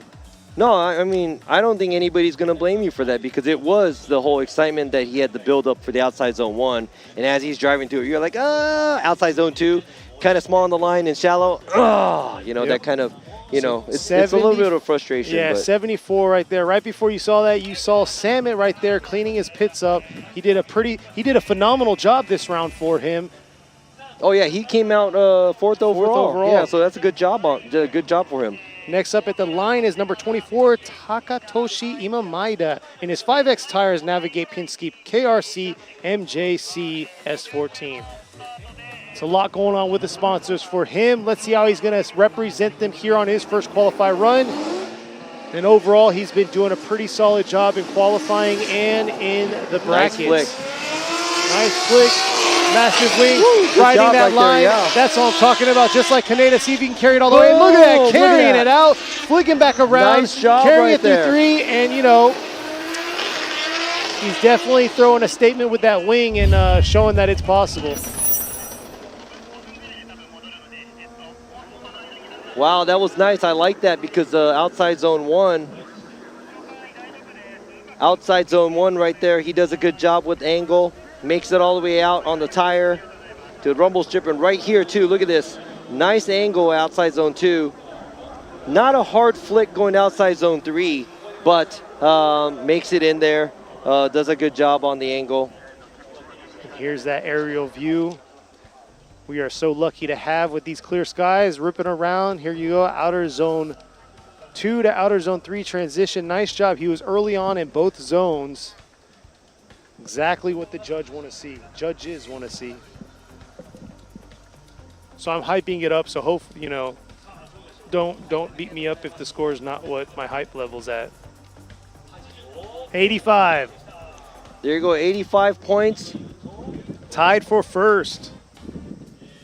There you go. Yeah, Andrew Gray is leading. He got an 85. He's tied first. So good job by Ima Maeda. That was a very exciting run. Like we said, hey, you're right. I called that. What can I say? Next up at the line, the gentle giant, like Robbie always says, he's been here since day one for Formula Drift Japan. Number 38, Tadahiro Fukada in his Tanabe SSR Team Dunlop with Well JZX 100 Mark II. All right, so Fukada hasn't missed the FDJ event yet since the first one, and he is here. There you go, initiating through that 3 cone right there. Nice job filling outer zone 3. Not too bad in that outer zone 2 there. Coming back around, transitioning. Oh, just dipping a tire right there. I just saw that as he transitioned from outer zone 4 to outer zone 2 to outer zone 3. And where he was positioned, it just looked like he was going to dive in. Just by looking at this, I kind of got it that if you don't do the hard flick, the momentum going towards the outside zone, in between outside zone 3 to 4, gets killed and the car gets pushed inside like how it is right here. Almost like it grips up and goes. Yeah.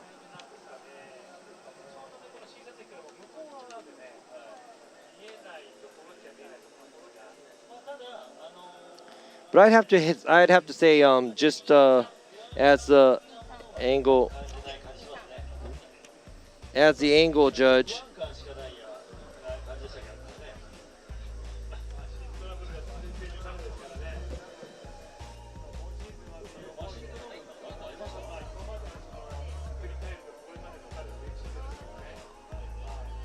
there you go, 70 for his first qualifier run.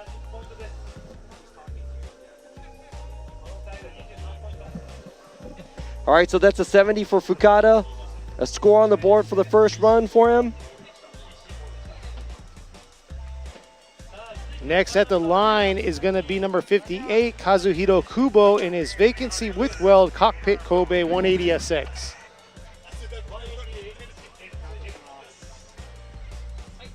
Here we go, this vehicle also. I remember he started off with an RB a long time ago in the S13 Sylvia, and he moved into this 180. Now it's got a 2J power plant. He's also an exciting driver to see, so here we go. Nice job here, coming into outer zone 3. Nice, Boom, hard, nice aggressive flick right there. But I don't even know how to explain it, but it still looks like a lot of these guys are trying to zip through the track and doesn't want to. I mean, it's almost like they're racing through the track and they're hurrying to get over with, Yeah. But I don't know if it's fully a part of them. It's the track layout, too. The track is a very throttle-happy. Yeah, I know. But then, like I said, it's all car setup, too. So if you're making the car just with a lot of forward grip, you're going to step on the gas, throttle it. The car's just going to want to go forward. Exactly, so. But then again, that downward grade with the momentum that they're carrying from outer zone 2 to 3, I mean, that's, like you said, it gets scary there for them. So we'll see here.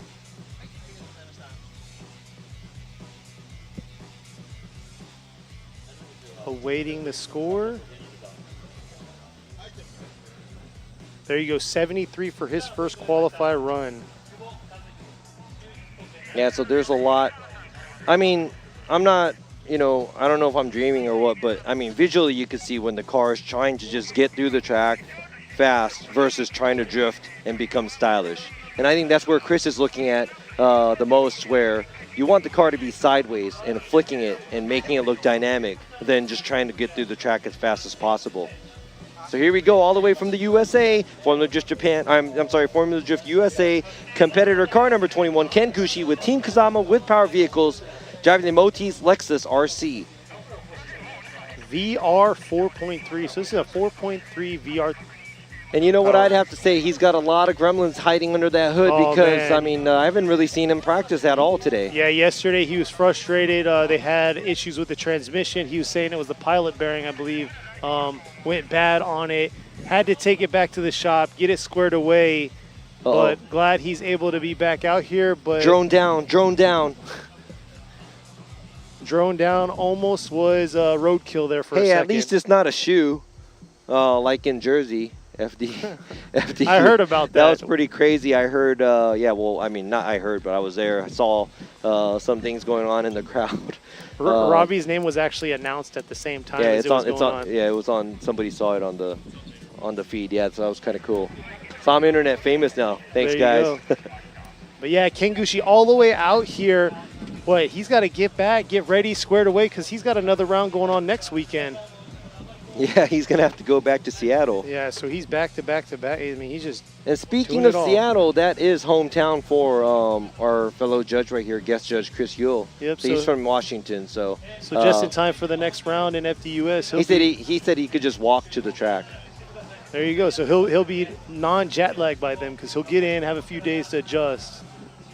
But then his kid's going to keep him up, and he's never going to adjust. So, hey, you're already adjusted to work the second shift, so there you go. Yeah, so it's Emily, he's ready to come and do all the babysitting, so no worries. We'll give him back to you as soon as we're done. Ready and prepared to work. He'll be home, yeah. He'll be home, ready to work. Looks like... do we have any more drones on the track or something, or? Nope. Looks like we're getting the start, the green light, the thumbs up, and here he is ready to go. Kengushi. Let's see how he's going to do and how he's going to throw down here on his first qualify run. Looks like he's coming up real solid up into this 3-2-1. Nice job there, riding that outer zone 1. Look at that smoke show he has given us here through outer zone 2, filling that outer zone 2.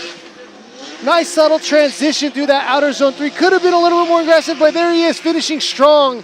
And man, I would hate to chase that car with the much sauce he's pushing out with them tires.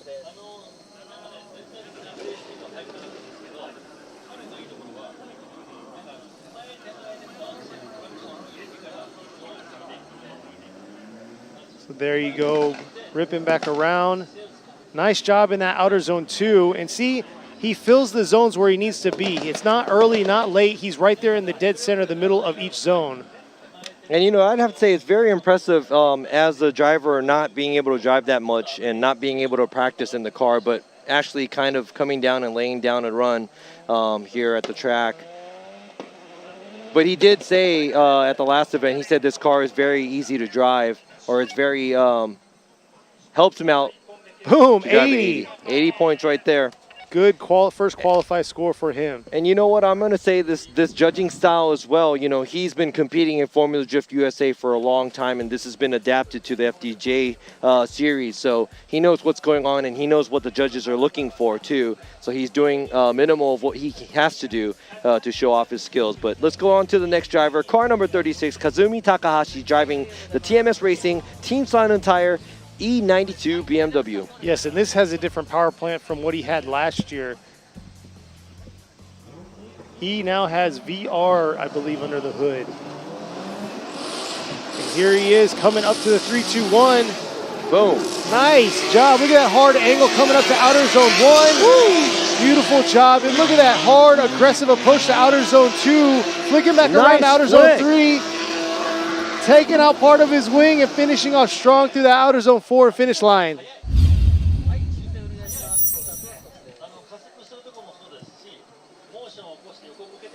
Yeah, on the Japanese side, commentators are saying, man, quick, how quick he is. And, yeah. And that hey, by the way, though, being quick has nothing to do with the judging part of it, just to let you know, because when you keep saying fast, fast, fast, quick, quick, quick, that's kind of something that triggers the drivers to want to finish the track fast. Oh, yeah. When we say fast or quick, it's about the way it looks.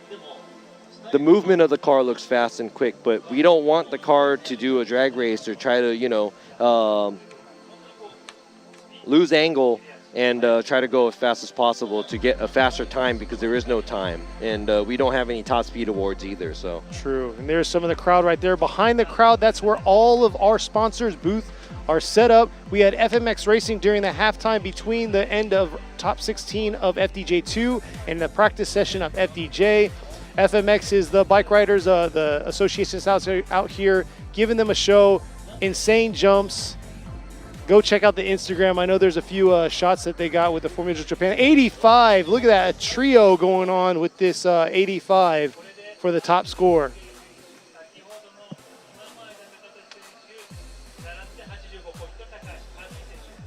Yeah, so you go, there's 3 drivers that are tied at first place right now with an 85.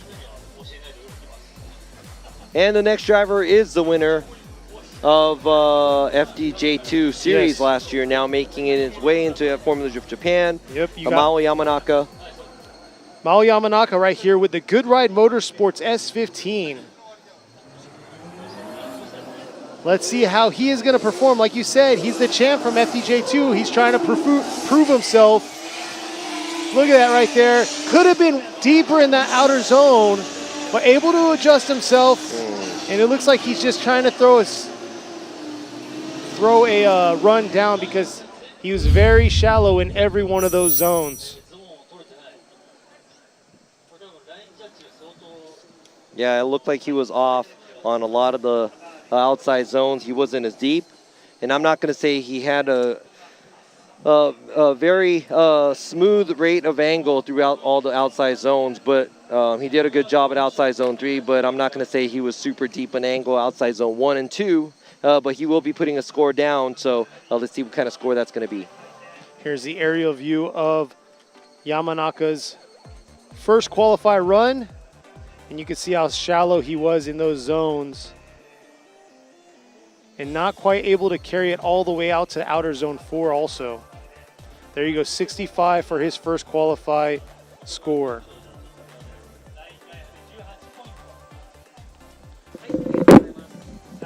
Yeah, he did get a very low line score. He didn't make it out to the outside zones where you're supposed to. Next driver coming up is number 99, Kazuya Matsukawa in the Hiroshima Toyota Team Droopy AE85 Trano. Yeah, this is probably one of the last AE Corollas that are competing in any big events here. But he's GR powered, so we'll see how he's going to do. I mean, he's done a phenomenal job last year. No, he's got like 3-4 AGs in there. A lot of, you are right. But here he is coming up, ripping around, coming up to outer zone 1. Look at that right there, filling that zone. Beautiful job. And carrying that car all the way around. Look at that tire, carrying that angle around, taking both pylons out, 2 tires off, but it's all right. Able to, and just not able to carry it all the way out to that outer zone 4 after dipping 2 tires in outer zone 3. Yeah, so the tire dip that he made made a big effect on his angle and most likely the style. And he did dip 2 tires off, so that's going to be a huge deduction right there for an angle, or I'm sorry, the line as well. Then he cuts in right there, gets onto the inside rumble strip, doesn't make it anywhere near the outside zone 4. So that is a mistake that Matsukawa had made on this run. Right there, that last part, definitely unable to hold it and carry it through that outer zone 4. 68 is his first qualifier run.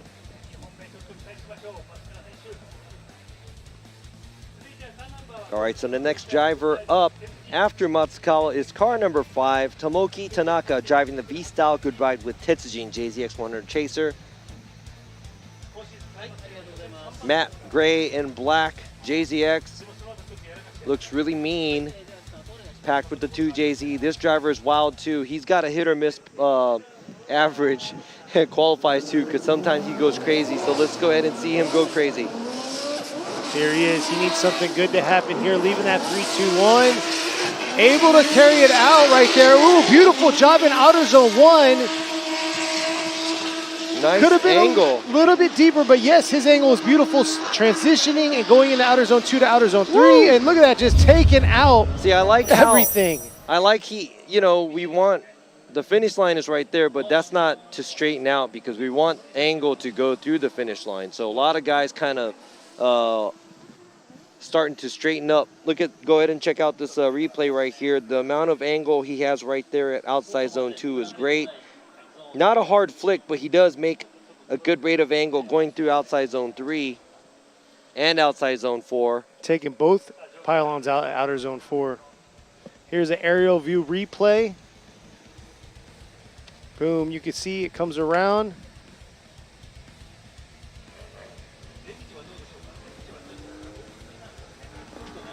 Man, let's see how it goes. Look at that pylon. Pylon down right there. I was reading one of the comments. Somebody mentioned outer zone 3 seems kind of narrow, but yes, if you look at the way the track is built, that is the edge of the track, and that's what we're going with is the edge of the track. And we were saying it funnels out. It really narrows down when it comes to that turn, leaving outer zone 3. There you go, 78 for his first qualify run. So that looks like a 78 might be the safe zone for some of the drivers to be in to make it into the top 32. But here you go right now. We are now into our top 10 drivers. Car number 530, Wataru Masayama, driving not the 350Z, but the Goodbye Motorsports Yaris. This car is not introduced in the USA, and it's usually a four-wheel drive car, but it's converted to rear-wheel drive, and he is a competitor from Formula Drift USA as well. Yep, powered by a 2J. Look at that. It looks almost like a go-kart, but apparently the wheelbase is almost close to an S chassis. Here he is ripping around. Nice job in both outer zones 1 and 2 with a hard flick there in outer zone 3. And man, after utilizing this car at Ebisu, he's really getting an understanding of it, and I'm curious if he's going to stay there the rest of the season.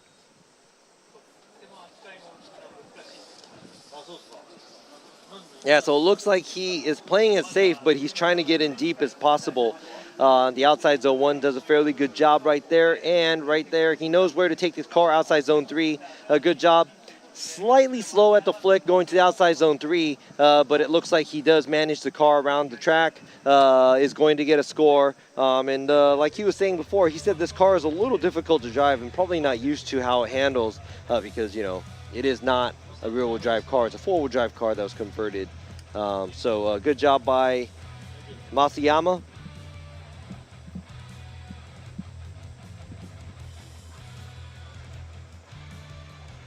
And here you go. This is the view from the outside. Oh, there you go, 77. So close enough to an 80 where it's going to be close, most likely a safety zone to stay within the top 32 to make it to tomorrow's tandems. Sorry, I was just trying to get some little insight because I'm excited, just seeing if he's going to be able to recover. But it looks like Fausto's car is going to be able to get fixed and squared away, and he's going to throw down, he said. Nice. That's something we want to see. We don't want any incompletes. I want to make sure all the drivers has at least one run to prove themselves, to show us their skills, and I'm pretty sure they want to show you guys what they can do too. Exactly. So. But yes, he did have mechanical issues with his driveline, so they're squaring that away, and they said he's gonna. His team says he's gonna come out fighting.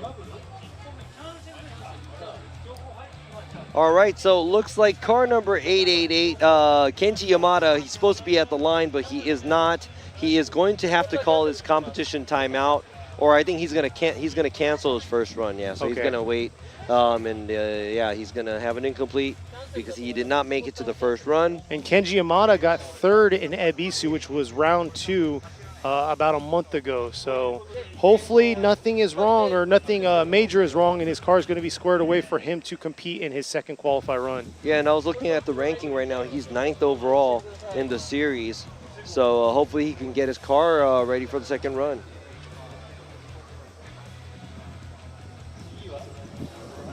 So we're waiting for the next car to roll up.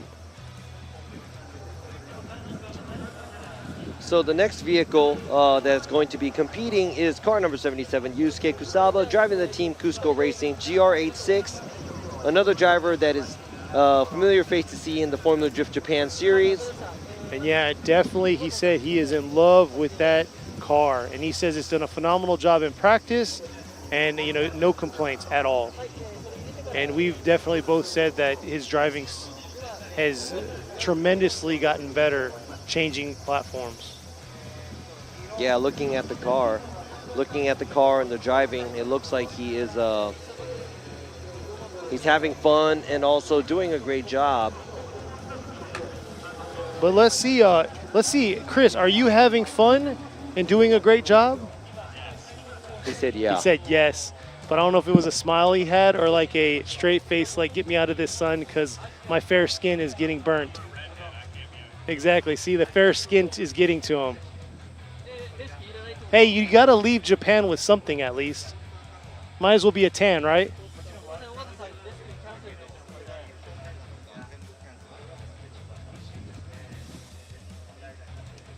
So it looks like we have a little track delay going on. You can see the tow truck. Not sure if Masayama's having issues, but I thought I saw him already come through the pits. Masayama already drove. Yeah, well, I'm saying I didn't know if he came around and they're picking him up, but I think I already saw him go through the pits back to his pit. I don't know. I don't know what's going on right now on the track. But how are you doing, Robbie? It's been a long day for you. Oh man, it's so crazy. Like, I need a beer. I was just going to say that before you said that. I was like, are you ready for your beer? No. But no, we have yet to finish. We are down to, sorry, I'm going to have to count 2, 4, 6, 8. We are down to the last 8 drivers for our first round of qualifying. And look at that right there. Looks like Kusaba is ready to play now. Coming up to the start line. Yeah, I take that back. I want beer and meat. I think that was Chris saying, yeah. Yeah. All right, so let's go ahead and check this out. There's Kusaba right there, ready to go. Let's go. Not yet. He's not at the line yet. You're getting over excited. But yeah, yesterday we took Chris out to Yakiniku. I mean, that's kind of a staple, I guess you can say. One of the staples. Okay, so let me go ahead and we got a little bit of time, so let me go ahead and fill you guys in on what happened. But after I picked up Chris, we did go to Chinatown in Japan. So he ate Chinese food there. Then after we came here, we ate bentos, which are the lunch boxes. And yesterday we went to yakiniku, which was a Korean-style yakiniku. So technically, he has not yet ate at a full J place. Hey, and then I brought American snacks for him to have. There you go. There you go. It's just, we're avoiding everything. Today we're going to try to eat some ramen or some sushi, but let's go ahead and check out what Yusuke Kusaba's got for us in his brand new build for the year, GR86. Sitting in 8th place. Let's see how he's going to do here. Here he is approaching this 3-2-1. Nice flick right there. Nice, coming around. Can he feel that zone? Not too bad in the middle portion of that zone. And here he is ripping around to this outer zone 2. Beautiful job in outer zone 2.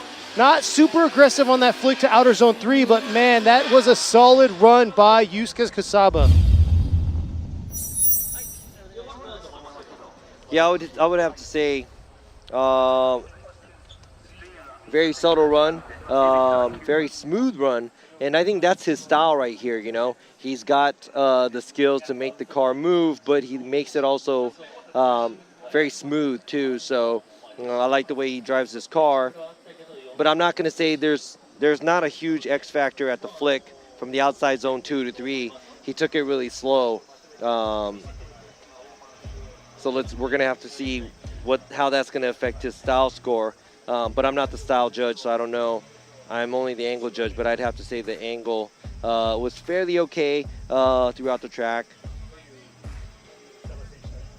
So now going back to the judges, if you haven't and if you don't know what's going on, there's 3 of us for the qualifiers. There you go, 78 points for Kusaba. So I think he's probably in the safe zone. This might be actually the upper half of the top 32. But yes, there's 3 judges, me, Robin Nishida, then Yoichi Imamura from FDJ, FDJ2, and Chris Yule all the way from the USA.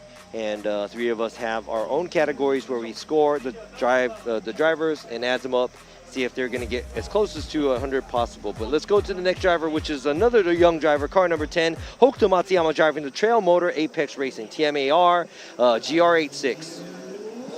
Here he is right here, partner to Daigo Saito. Let's see how he's going to do and throw down. Look at that, nice job. Woo! That smoke show early on, ripping. Could have been a little deeper in that outer zone 2, but look at that transition to outer zone 3. Man, early on, he threw some heat. Man, I really liked how it was going from outside zone 1, throwing a lot of angle, but it looked like he was losing a little bit of angle outside zone 2, and he was getting into outside zone 3 a little later. Let me go ahead and double check that with the replay right here. But no, he does a fairly good job right through there too. So a good job and exciting driving by Hokuto Matsuyama. The car looks exactly like his teammate's car, Daigo Saito, which is the next Formula Drift USA champ.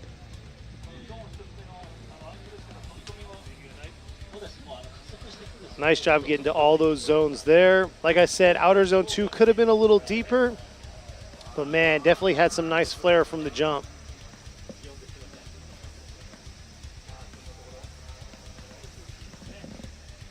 What are we looking at? Oh, this Smoke. is the sun. No, this is the sun. Or is it the sun? Yes, it is the sun. Yeah. So that's there you go, 83. There you go, 83 points. Like I said, look at that. The style score is really, really high because there was a lot of the X factor. He had the X factor. Yeah, the nice rotation like at the initiation. Yes. That was very nice. He started early with it right there, but right there coming to the line is number 23, Yuji Saito in the Total Car Shop Glitter with Car Life Orange and Nextream S15, VR S15. You can see right there, TotalCarGlitter.com. Go check him out. Here he is ripping around. Definitely throws some hard angle.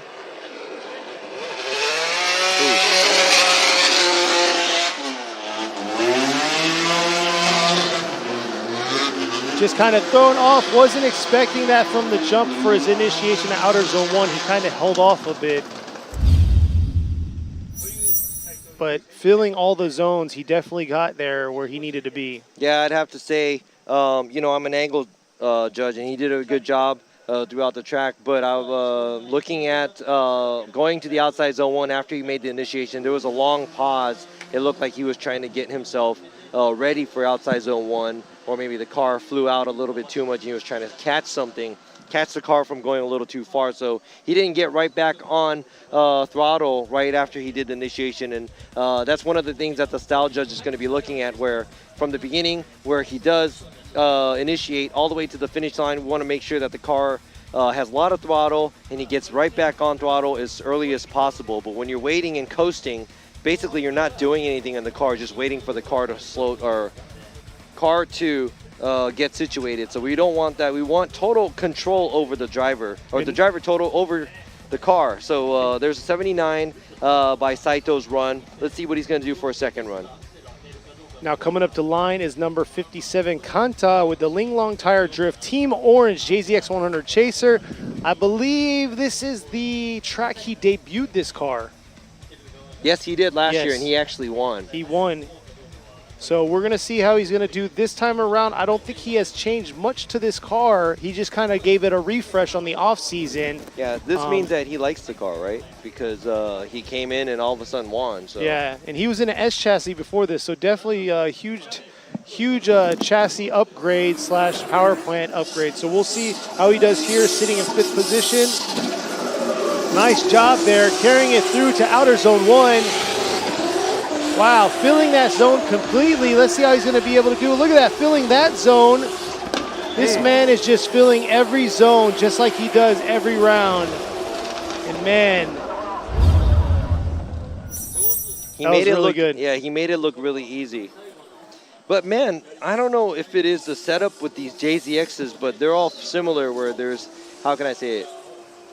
It's very clean and it's really, really good. Don't get me wrong, it's a very nice run, and I think he's going to get a fairly good score on it too. But there's not that. Right there, he does a nice flick going into outside zone 3, and I think it's a lot harder than the other JZXs that we've seen so far. Yeah, exactly. The transition, but the edginess is, I mean, there's a little bit more that I think a lot of these drivers can do, and maybe they're just saving it for us for their second runs.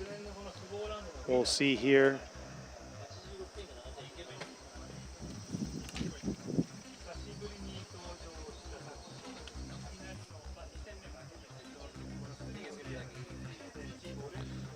Let's see what the judges have for him.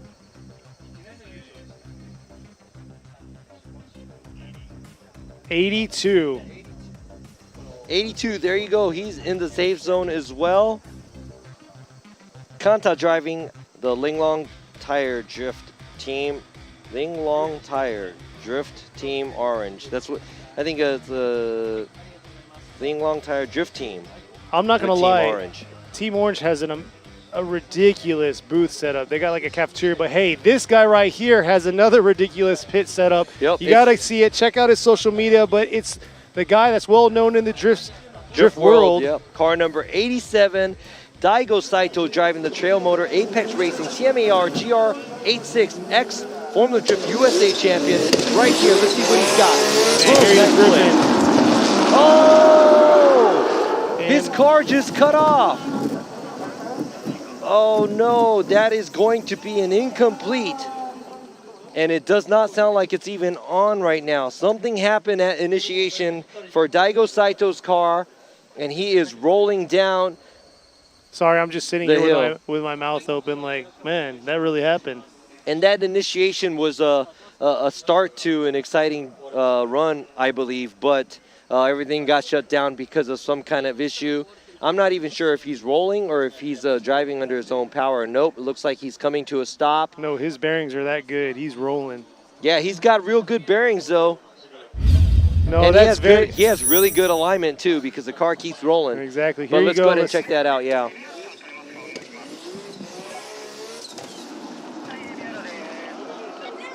It's like he had fuel cut or something. Like it just shut off.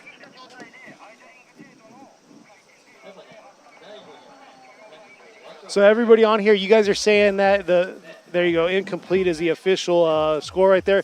It's actually like a burnt Daytona orange that he has going on. It has a lot of flake going on inside the paint. Yeah, there you go. That's Daigo Saito coming out of his car. I'm not sure if I can't see the way he looks.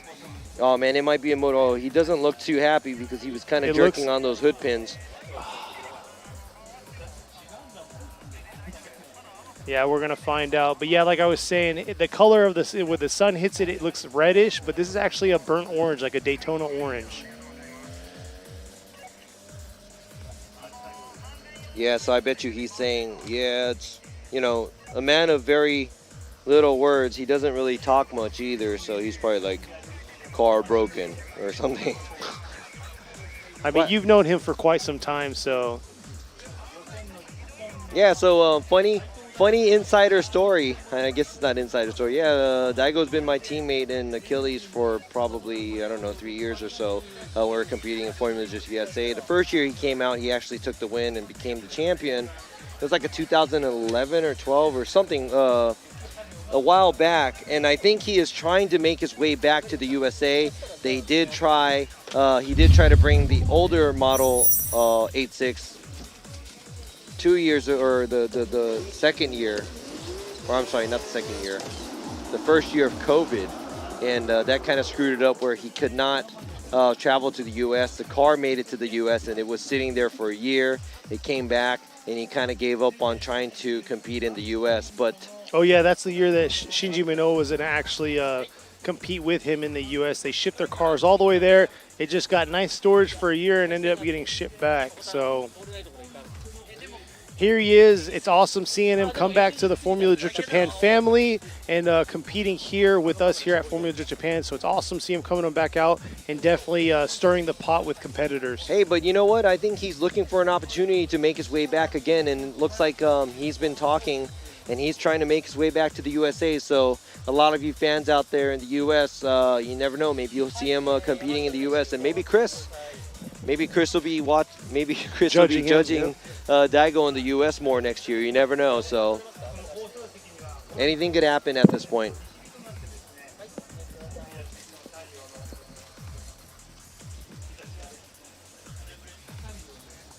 Yeah, and like we were saying earlier, this is almost a 3-mile track. 2.3 miles, so yeah, it came out to 3.7 kilometers. Yeah, and that's going to take a long time to drive around this track because they're driving at like 5 kilometers. Yeah. But we're going to go ahead and start the next car up as soon as they are lined up at the start. But yeah, if you're just joining in, this is the 2022 G-Shock Presents Formula Drift Japan FD. Round 3, it's the heat. Round 3 here at right now. Sportsland Sugo. The fans got their umbrellas out, trying to make shade. Hey, shout out to the Formula Drift USA guys. We took one of your judges hostage here, Chris Yule, and also Emily, Chris's wife, and his son Tate. Your daddy's out here working, getting baked under the sun. And Ryan Sage, co-founder of Formula Drift, he's usually out here. And 3 years ago, after the COVID, the traveling restriction kind of screwed everything. So that's where we have Kenny join us. And now we're here, and to the Formula Drift family and the drivers and everybody watching out there. Shout out. Thanks for tuning in, and we love you guys, and we miss you guys, and hope to see you guys all back out here in Japan too. But let's go ahead and move on to the number 3 point standing driver in the series, Koichi Yamashita, last year's Formula Drift Japan champion from Team Weld, driving the JZX 100 Mark II. He is going to make his first qualifying run. Here he is, Yamashita coming up. He wants to get this one here. Nice job. Beautiful job carrying that all through. The commitment all the way through, leaving a little early. Dipping a little tire there. Got a little too excited there, leaving both outer zones 2 and 3 early. Yeah, I'd have to say it looks like he had to let off at outside zone 2, and he was coasting through outside zone 2. But I'd have to say I have to give him a lot of score for the angle because he was throwing down angle. Let's go ahead and check this out. A lot of throttle going through outside zone 1, but it looks like he's beaming to outside zone 1. Then right there, he looked like he had to adjust himself getting into outside zone 2. Then there's a wavering right there, ending up his front left on the outside or the inside of outside zone 3 from 3 to 4. Here's the aerial view right here. See, he was early on, but had to leave a little early out of those 2 zones. And dove in a little bit into that turn, dipping looks like his front left tire. So yeah, he took second at Ebisu. 2-time champ so far, trying to get a 3-peat this year, sitting in the third position right now in the overall 2022 series. There you go, 75 for his first qualify run.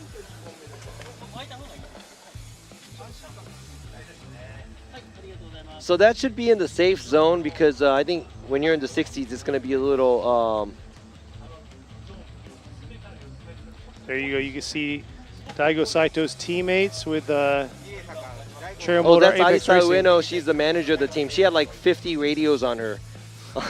I couldn't on see her that. waist. Yeah, I just saw she was walking around. I was like, damn, that's a lot of radios there. Talking to all kinds of people. But let's go ahead and check out the next driver. Second in ranking right now, the winner of the first round of FDJ, Masanori Kohashi from Team Orange, Linglong Tire Drift Team, Team Orange S15 Sylvia, packed with the 2JZ. Now he's ready to go and show us what he's got. Like you said, he's sitting in second overall. It's a Linglong Tire, or not Team Linglong Tire, Team Orange, top 2 spots. Here he is, ripping down to this 3-2-1. Nice hard flick early on. There you go, aggressive approach here early in the outer zone 1.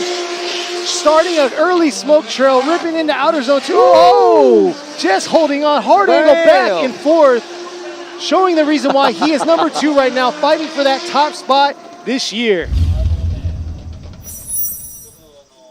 So I'd have to say it was a little messy, but there was a lot of excitement. He did knock down some cones. It was, I'm going to have to see. I'm not the line judge. I'm not going to say if he went off tire or not, but right there, nice amount of angle, a lot of throttle, crazy amount of angle going through outside zone 2, then a nice flick right there. Not as quick as a flick, but he does throw a lot of angle through outside zone 3. It doesn't look like he was able to clear outside zone 4 as clean as other runs, but I'd have to say an impactful run by Kohashi. And yeah, he makes it look like it's really easy. He really does, filling those zones, and then just like the biggest thing is the commitment he had for those zones. Little off the throttle and just, you know, making it happen. So we'll see what he gets for his first qualify run. There you go, the Liberty Walk team. Always making a huge presence out here and around the world. If you come out here, they got a pretty sweet booth going on. They got R35 and they got the S15 over there. Still waiting on the score for Kohashi. There you go, 82 for Kohashi. And you already saw who's at the start line. Right now, our number one, he finished first at Ebisu, and he is sitting in the top standings in the series so far. Number 311, Naoto Suenaga in the Atlas Tire Drift, Team Fukushima 370Z. So last year, Kumakubo was driving this car, proved that he podiumed the last race in Fuji, and here he is right here. Suenaga's making it, carrying that tradition on. Rip it through outer zone 1. Nice job adjusting himself right there to outer zone 2, flicking it back around. He messed up, or he adjusted himself, leaving outer zone 3. You saw him shoot in a little bit. Yeah, that was a close one because everything looked great up until he passes outside zone 2 right here. Does an okay job at outside zone 1 and does a great job at outside zone 2. But right here after the transition, a little late to outside zone 3, then right here, it looks like he's starting to lose power or momentum. Car starts to get sucked into the inside of the turn and almost straightens very shallow going through the last outside zone. Doesn't sound like the car was running super healthy, or I heard a lot of popping and stuff. I'm not sure if that was like anti-lag or anything. Yeah, he did lay down a run. Let's go ahead and see what the score is going to be like. This was our last driver for the first round of qualifying. So we're going to see what they're going to give him for the last score.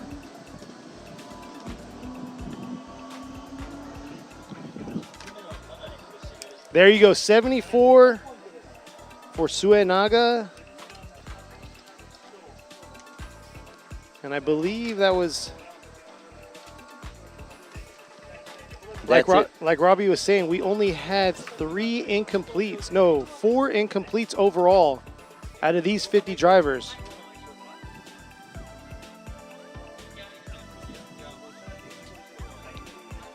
So right there, we're going to start right back at the top. And that is not the driver right there. The driver at the line right now is number 55, Toshiharu Kazama, with Team Kazama with Power Vehicles in his S15, owner of Kazama Auto.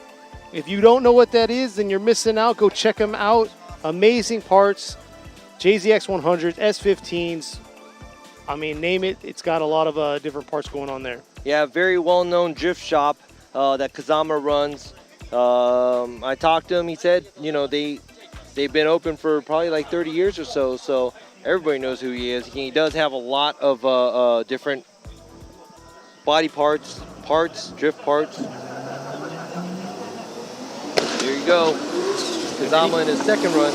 We've got 8 members to this team. Here he is ripping around the outer zone 1. Had it incomplete on his first qualifying run. And beautiful job there through outer zone 1. Ripping into that outer zone 2. Nice job filling that zone. Flicking back around. Dipping about 2 tires, but able to save himself and get a qualified run in the books. Wow, but I would have to say that was a pretty good amount of angle he threw at outside zone 2. He did dip a few tires off course, but a good job. Kind of started to become a little shallow on the angle towards the end because of everything that running up to it, but good job on the line right there. Fairly good amount of angle. Then right there, he goes a little deep on the line, actually. He gets deep on the outside zone 3. He has to fix his angle through outside zone 3, but I'd have to say overall, good job. Yeah, definitely. Filled all the zones. And here it is right here. He was nice deep into outer zone 2, coming out early into outer zone 3, but stayed a little bit too long into that outer zone 3, but was able to carry it through to outer zone 4. So yeah, coming in from incomplete into this, that's a pretty good run for him.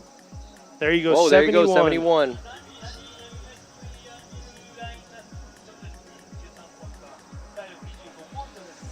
So good job by Kazama with the 71. Now we're going to have to see if that's going to be good enough for him to make it into the top 32. Next up at the line, just pulling up, it's going to be number 4, Tetsuya Hibino in his LB Racing, LB Silhouette Works GTR R35. Yeah, so he has a 72 on his first run.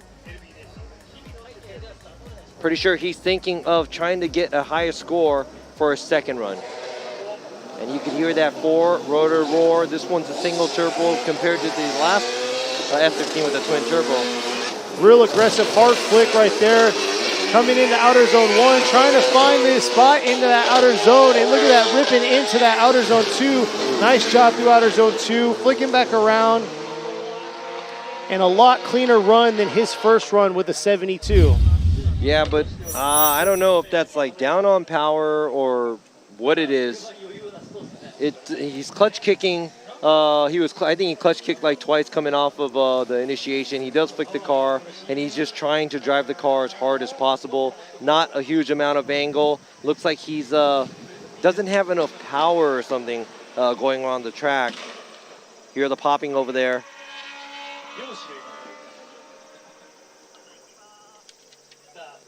Car is insane. Here he is. There's the aerial view ripping into outer zone 2.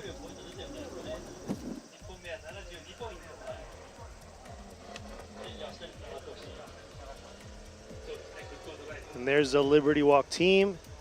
There you go, 77 for his second qualify run. 77 seems pretty safe.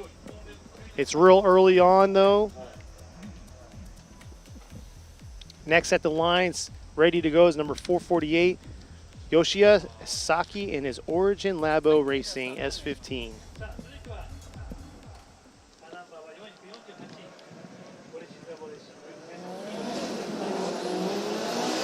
Coming through that chicane, coming up to this 3-2-1. Like I said, got a 76. Not much he'll lose here. And look at that beautiful job through that outer zone 1. Oh, and just able to carry it to that outer zone 2. A little deep in there, but nice job through that outer zone 3. And overall, I mean, with what he's working with, it looks like he was literally maxing out what he had.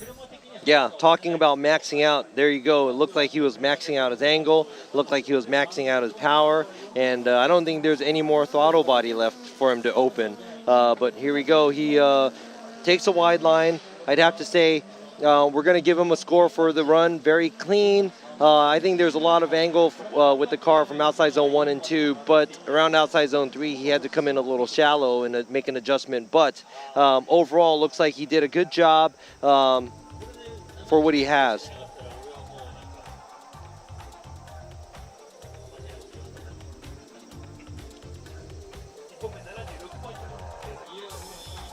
See what the judges are going to plug in. We're right up there above the Obayashi Road sign. You'll see us right up there. The sun's just beating right down at us.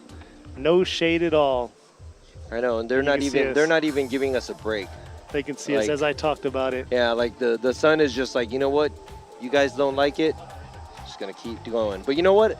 I don't care. I'll take this all day long than the R word or the F word. Not that F word. I'm talking about FOG. There you go, 72. 72. So dipped a little bit. So 76 is what he's going to rely on to carry him through and hopefully be enough to be in that top 32 spot. And there's his bumper they just dragged off the course. And ready to go at the line. He got an incomplete for his first qualified run. Is number 41, Shinichi Uemura, and his Team Ito Auto Uemura Sangyo JZX 100 Chaser.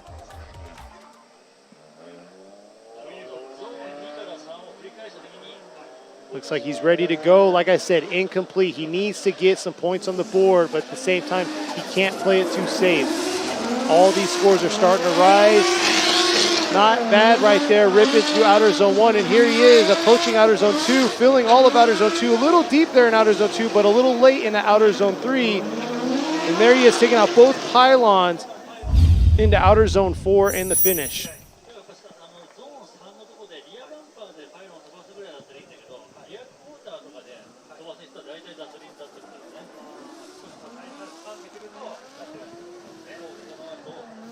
So here's the replay right here, leaving outer zone 1.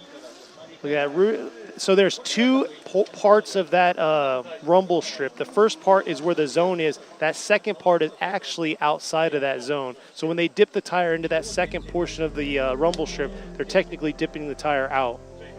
Am I right?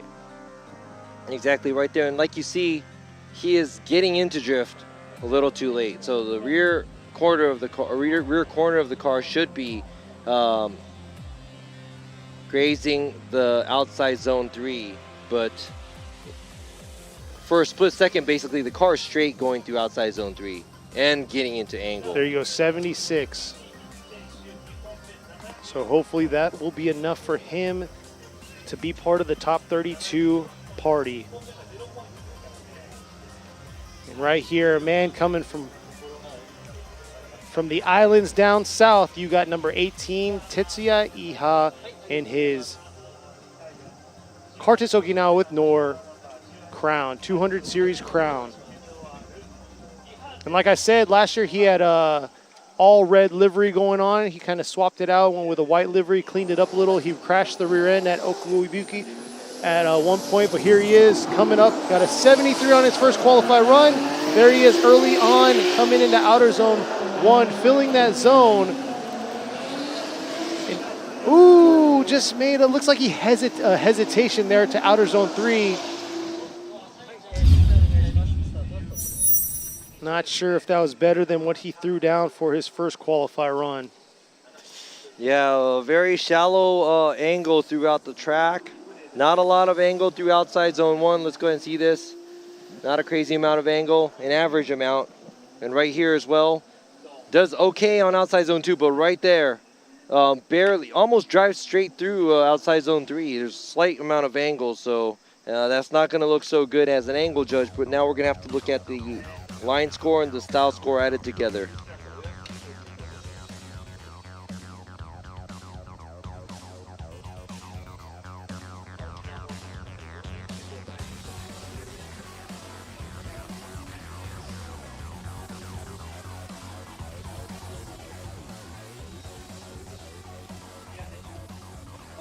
There you go, 66 for his first or second qualified run. Got a 73 on his first qualified run.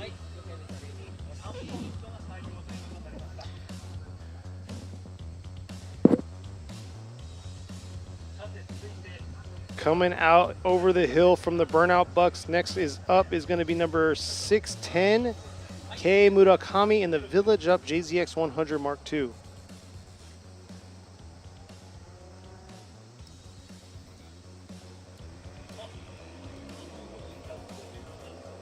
Looks like he is ready to go, waiting for the start, the green light.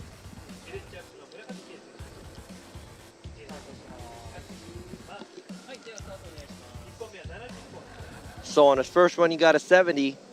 Now let's see if he can better that on his second run.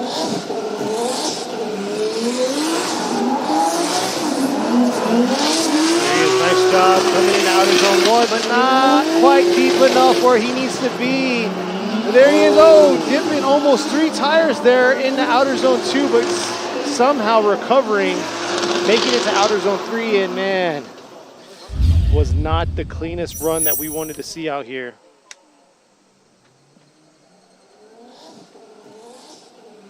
Now right here, Murakami's run. Nice flick at the entrance, but doesn't make it out to the outside zone 1. Right there, a little bit too much off throttle, and also almost 3 tires off at the outside zone 2. So here you go, the aerial view right here.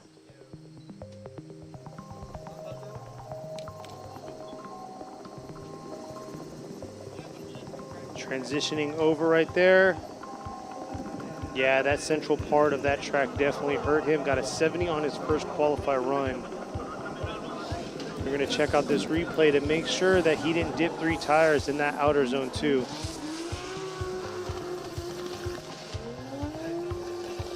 Here you go, coming into outer zone 3. Ooh, see that second part of that rumble strip? It's looking like that's 3 tires right there, because that second part of the rumble strip is where that zone ends, and that's where they'll be off the track. So yeah, unfortunately, I mean, the rules are rules, so we're gonna have to go by what we have here. It's 3 tires off. It's an incomplete, and the outside zone 2 area where he did dip, he was way off a line anyway. So I'm not gonna say that he would have ended up getting a lot of points for that run as well. But then, yeah, that's 3 tires off at the outside zone 2. He's gonna have to see if he's gonna make it into the top 32. with his 70-point run. There you go. It's official. It's an incomplete for Murakami out at outside zone 2 area. Next up at the line, ready to go is number 12, Nagayasu Miyagi and the Team Kazama with Power Vehicles 8.6. He got a 64 on his first qualifier run. I don't think that's going to be too safe. We'll see. Yeah, I think at this point, being in the 60s is going to be hard to get into the top 32. So let's go ahead and see what Miyagi has for a second run. Looks like he's trying to be a little bit more aggressive right there, filling that outer zone 1, leaving a little early out of the outer zone 1, and not quite able to get all the way out to that outer zone 2 or outer zone 3. We'll see if that's going to be enough to bump his 64-point score up just a little bit.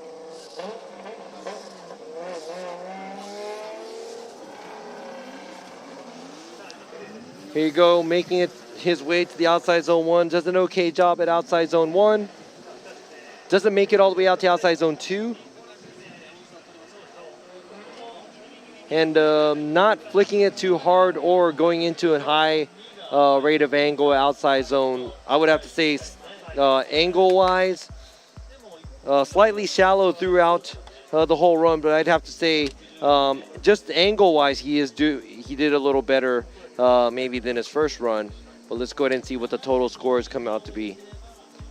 Ooh, actually 65. So he got a point increase. He had increased somewhere and a decrease somewhere. So Miyagi was the doctor last year for us? For FDJ2. Or no, he was competing FDJ2, and he was actually the doctor waiting for us, or waiting behind the scenes just in case. So we have a doctor on site. But unfortunate for Miyagi, did not lay down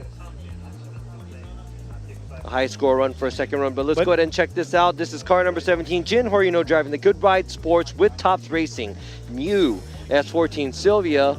Yes, he missed his first run. Let's see, he's going to have to... He passed on the first run. Let's see how he's going to throw down for a second. Not the best way to come into competition or qualifying with the incomplete or a 0. But Jin Horino is very experienced. He's done a phenomenal job. But look at that hard flick in that 3-2-1. And look at this early on.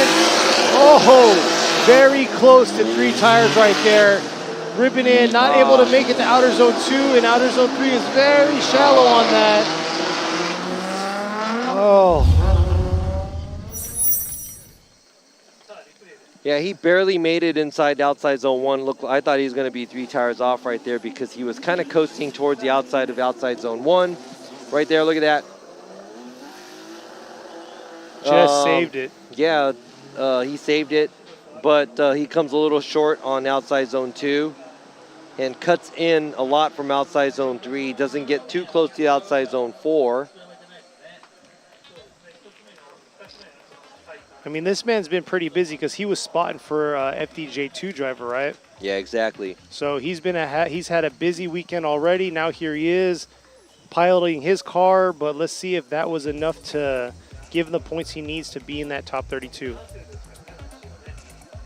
There you go, 74. Actually, that's not bad.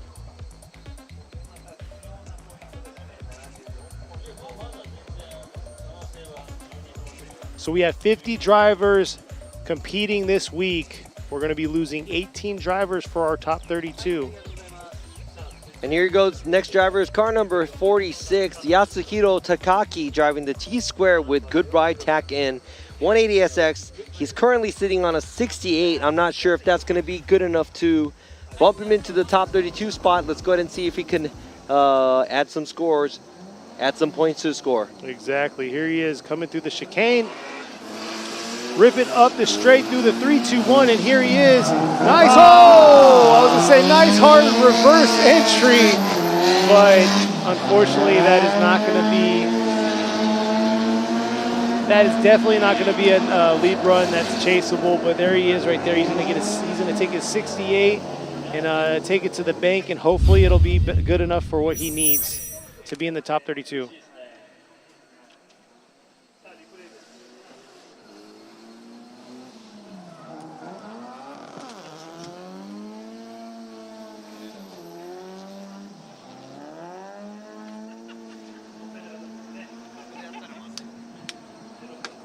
0 incomplete. There's the official score right there.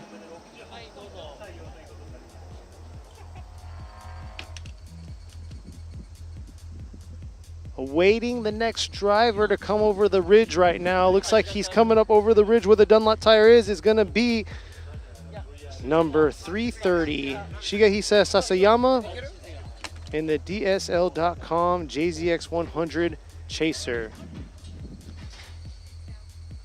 Like we were saying before, so those drivers where they're coming up over the ridge right there, that's about a little bit over 100-yard drive for them coming from the burnout box over the Dunlop or through the Dunlop sign and around. And yeah, this sun is blazing, and I'm blazing through water bottles. I'm down to 3 right now. We'll see how this sun's going to do for us. It's been a beautiful so far qualifying. We've already gone through 1 round of qualifying. We're about a quarter of way through the second portion of qualifying here. And if you're just joining in, we're out here for the G-Shock Presents 2022 Formula Drift Japan Round 3 here at Sportsland Sugo. It's in the Miyagi Prefecture. We got a few fans out there. This is, I mean, they're looking at 100 runs today. There's 50 cars. They go twice. That's 100 runs that these 3 judges are judging on, and we're talking about. Behind all the spectators, you got the restaurant / booth set up for all of the sponsors out here. And then during the break, we had the FMX entertainment, the bikers out here doing some entertainment, some crazy stunt jumps. I got to go watch them for a little bit, so pretty cool. They're going to be out here tomorrow also for top 32 and top 16.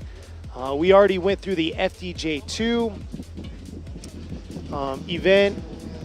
I know Sasayama looks like he's ready to go, just buying some time right here. But FDJ2 event happened yesterday. Was qualifying. We dealt with a 4.5-hour qualifying session because we had 2-hour kind of, I would say break, but we had a 2-hour delay from the fog. But today we didn't really have to fight too much of the fog, and we were able to get through our top 16 of FDJ2. And here we are now. Beautiful weather, clear skies for the second part of Formula Drift Japan, the pro portion of it qualifying. 50 cars.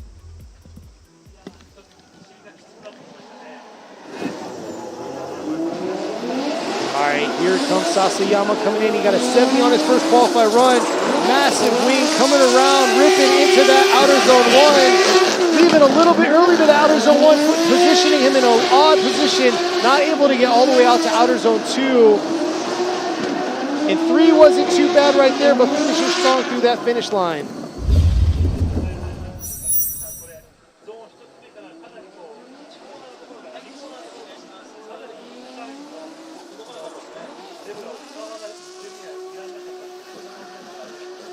Yeah, so like you just said earlier, he did leave outside zone 1.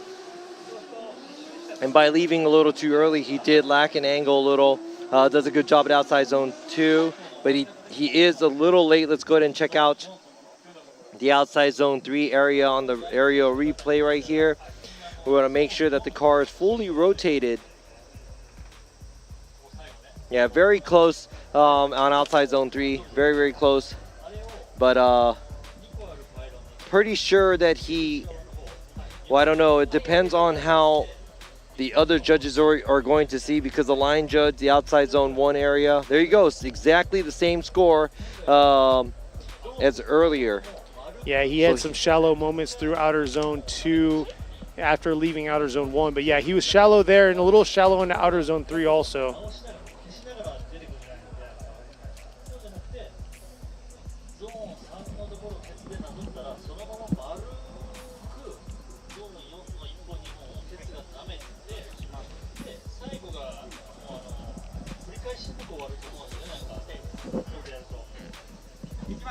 So next up at the line, ready to go, got a 70 on his first qualify run, is number 86, Kenichi Takashima in his Team Ito Auto Ken with Hirano tires with good ride. JZX 100 Chaser.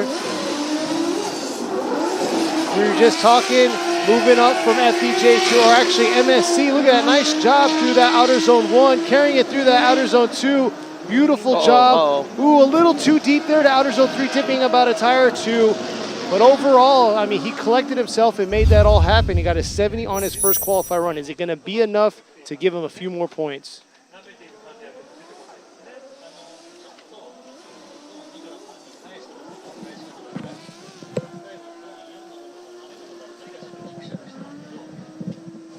Yeah, so as you can see right there, a good amount of angle through outside zone 1 to 2, but same as the rest of the cars that we've seen from earlier, a little late going into outside zone 3. So basically, half of the time he's half of the time he's driving through the outside zone 3, there's zero amount of angle. So I'm gonna have to dock him for that.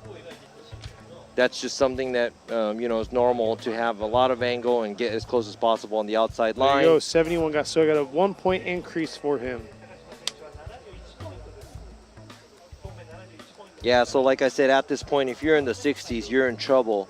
I don't have everything calculated, and I don't have all the scores tallied up or anything either, but hopefully you want to get into the 80s here. Coming up to the line now is number 125, Yoshichika Tamagawa in the Car Guy Racing JZA80 Supra. Got a 71 for his first qualifier run. Was unable to make it to Fuji. Well, he made it to Fuji, but he had mechanical issues. Ebisu. I said Ebisu, right? He said Fuji. The heat is getting to us. It is. Here he is coming into this 3-2-1. Nice job. Filling about the middle to end portion of outer zone 1. Here he is carrying it through. Ooh, tipping 2 tires there through outer zone. Ooh, and real late into outer zone 3. Not the cleanest job that we've seen from him.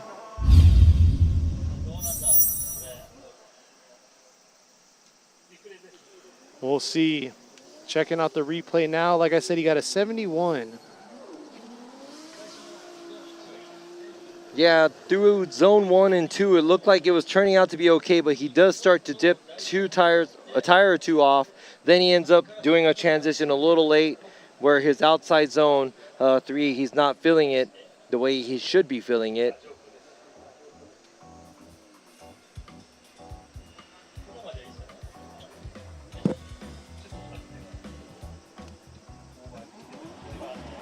So we'll see if that run right there was enough to bump his score up. There you go, 69. So unable to bump his score. He'll have to keep that 71-point score on his first qualified run. It's getting nice and warm. It's about 4:45 here local, so sun's starting to kind of go down a little. But next up at the line, ready to go, is number 19, Yuchiyama Guy in his Good Ride Motorsports with Perfect Style S15. Got a 77 on his first qualifier run.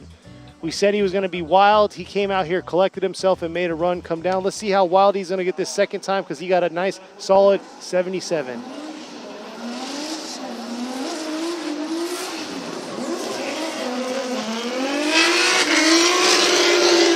There you go, riding that line of outer zone 1, outer zone 2 there. Missing much of outer zone 3, and just taking out both pylons in outer zone 4. Yeah, so yeah, very similar run to some of these other runs. Outside zone 1 and 2, not a bad job by angle, but getting into outside zone 3 a little late. This is going to hurt his score on the angle side of it a little bit, but it really depends on what he has overall. Yeah. Let's go ahead and see this aerial view right here. Outside zone 1, outside zone 2, and right there. There was a little bit more of a flick. Probably would have been awesome, and it would have been perfect where it would have timed where he enters outside zone 3 with full angle. There you go, 79. So bumped him up a little bit. Definitely a safe. Yeah, safe score. So here we go. This guy was the first guy to make the break, the 70 streak. We made it, got an 81. This is a young driver. Car number 212, Ryutaro Oe, with driving the Awa Tire Japan Environmental Development Racing S15. Like you said, he got an 81. He broke that 80 score. Here he is, ripping up, coming in. Beautiful commitment there. Not quite able to get all the way out to outer zone 1, and here he is. Leaving outer zone 3 once again, not getting himself collected there for outer zone, the last half of the track. That's he straightened up, leaving outer zone 3, coming up to outer zone 4, and you could see him inside his window just kind of adjusting himself hard. But yeah, but from the get-go, I'd have to say after he passed outside zone 1, he didn't have that flare that he did when he was driving the first time around. And right here, he came a little too short passing outside zone 3. Did you see that inside the car? Yeah. He was kind of throwing the steering wheel around. But yeah, that's going to be an incomplete for OA. But he is sitting on an 81, and I'm pretty sure that's in the safe zone. So 81 is going to be safe, but I don't want to see a repeat from Ebisu. Like, he does a phenomenal job from the first half of the track, but the second half, it's like he gets overexcited, I guess you could say, and doesn't, hold it together. So hopefully he's going to hold it together because, phenomenal job from the start all the way to the middle. Yeah, hopefully he could keep this momentum going for tomorrow.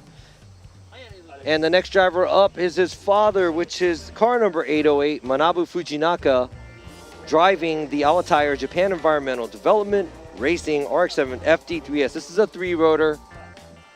Sounds amazing. He got a 66 on his first qualify run. He's definitely not too safe sitting in the 60s. So here he is coming around. Initiating, coming to outer zone 1.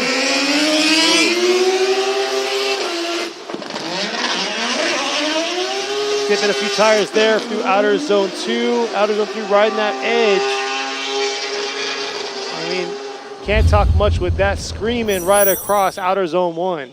Yeah, it sounded like the car is struggling once again, especially going through outside zone 1.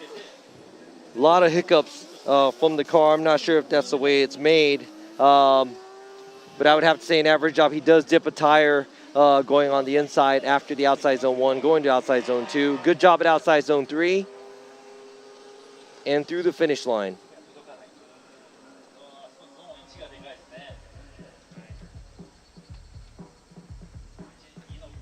So there's the aerial view.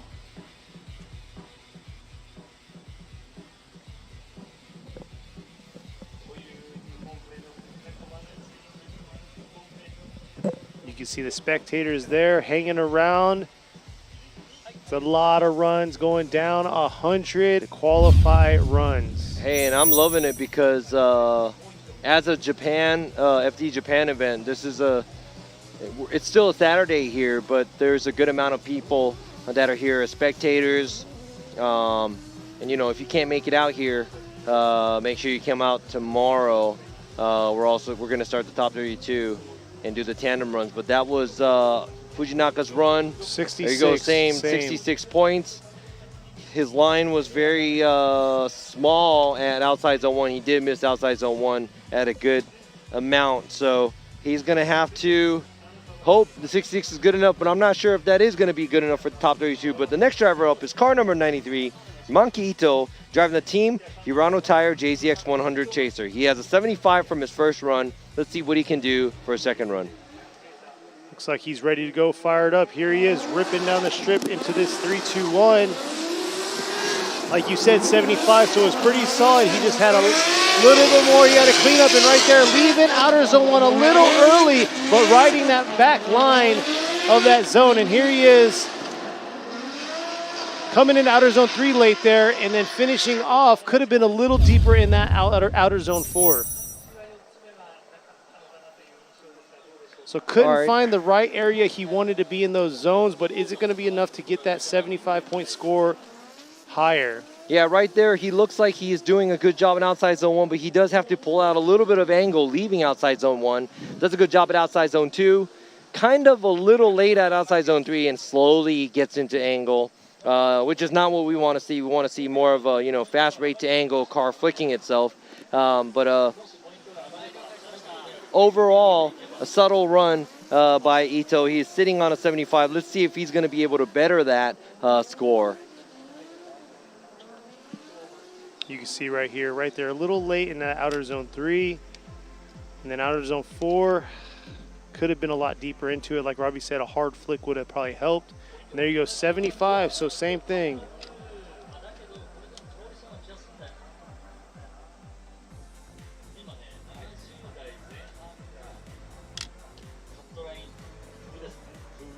All right, the next driver up is car number 80, Yuta Komatsu, driving the Komatsu Racing Lexus IS. Probably the only IS 350 that is in Pro Series. Pro Series, yeah. Yeah, this is definitely a different platform. You know, but then I know this car because he does rent from my shop. Same wheelbase as the JZX. Front rack. This car is probably about 2,900 pounds. It doesn't look, or it looks heavier, but it's not that bad. So very interesting car to get into. I'm surprised I don't see more of these cars out. And here he is right here, 75 for his first qualified run. Nice job. Nice amount of angle. Through outer zone 1, filling that full zone. He has to carry it through. Not able to get all the way out to outer zone 2 and dipping a tire there through outer zone 3, but man, he's looking more and more comfortable in this car.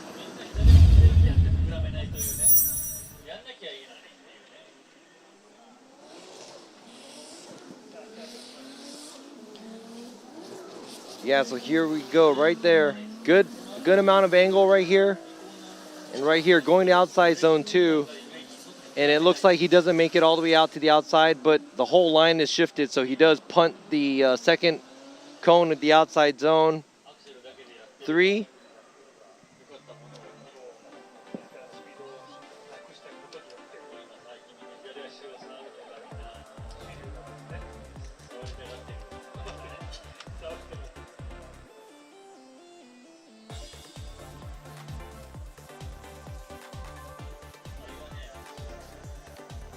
So we'll see what the judges have for his score. Is it going to be enough to bump his 75-point score?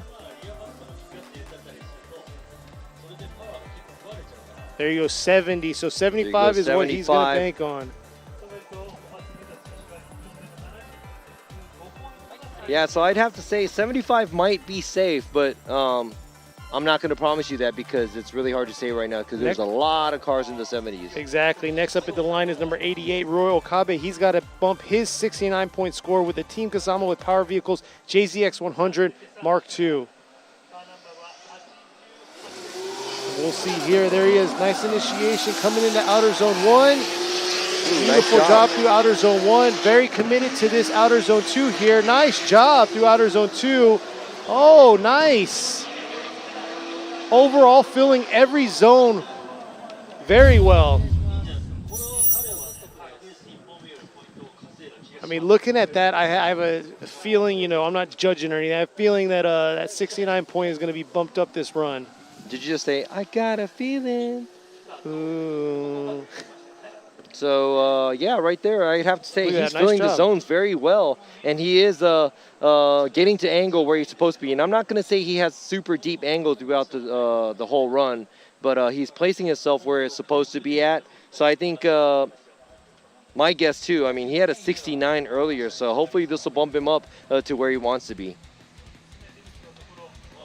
Like you said, he probably missed a little bit of the dynamic flare, but I mean, he made up by filling those zones. There 76. you go, 76.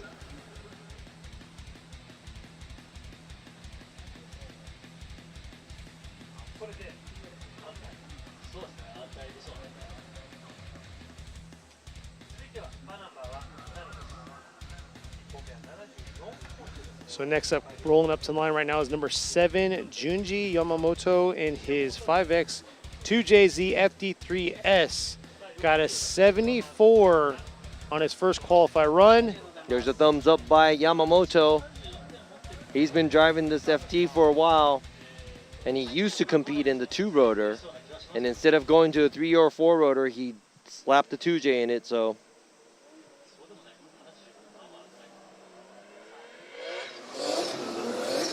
Here he is right here.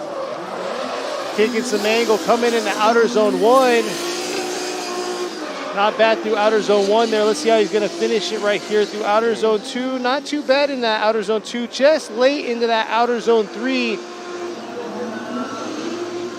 And once again, late right there through outer zone 4, but not bad overall collectively. Got a 74 for his first qualifier run.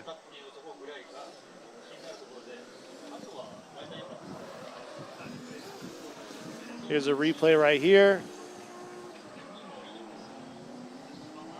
Ripping around, just touching outer zone 1 right there. Not quite able to get to outer zone 3 and coming real late and knocking off that second pylon. Same with outer zone 4. Yeah, there's a few areas where he could have cleaned up, maybe got a little closer. There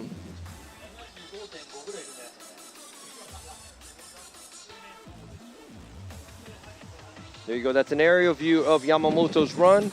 We are almost halfway 76. Through. Oh, 76 right there. Right there. Got 2 points more.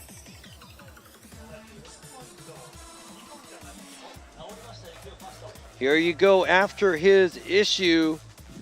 Car number 555, the fan favorite, Yukio Fausto is back in his mean-looking S15. Sidex Japan with Liberty Walk S15.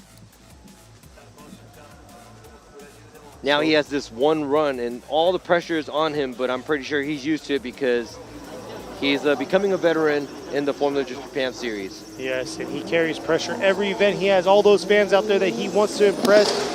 And here he is, beautiful S15, ripping in this 3-2-1. Nice job coming around to this outer zone 1. There he is, filling that zone and then ripping back around into this outer zone 2. Switching back to that outer zone 3. Nice job in the outer zone 3, knocking that pylon off. And there it is, a nice strong finish by Yukio Fausto.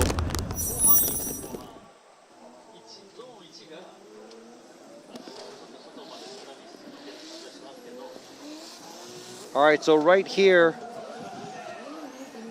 nice job in outside zone 1. A little bit of a waiver there. And it doesn't look like he gets right back on gas after the initiation, but looks like that back half of the track, he does a good job. A lot of throttle.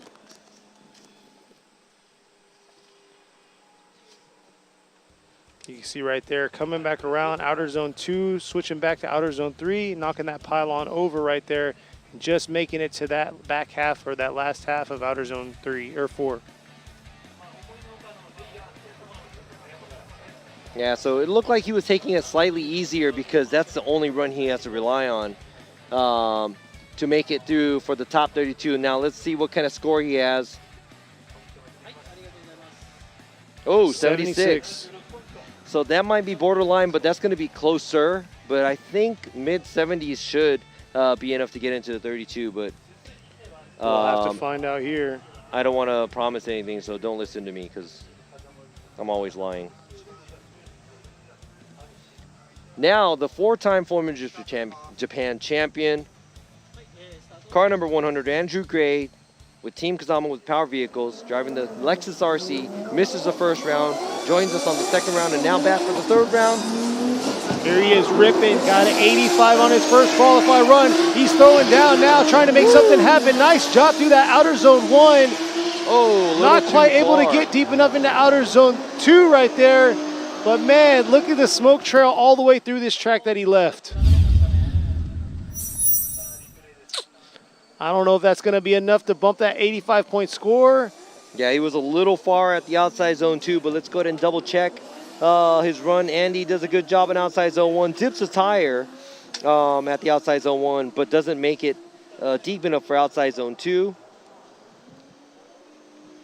Has a slight pause after outside zone 3.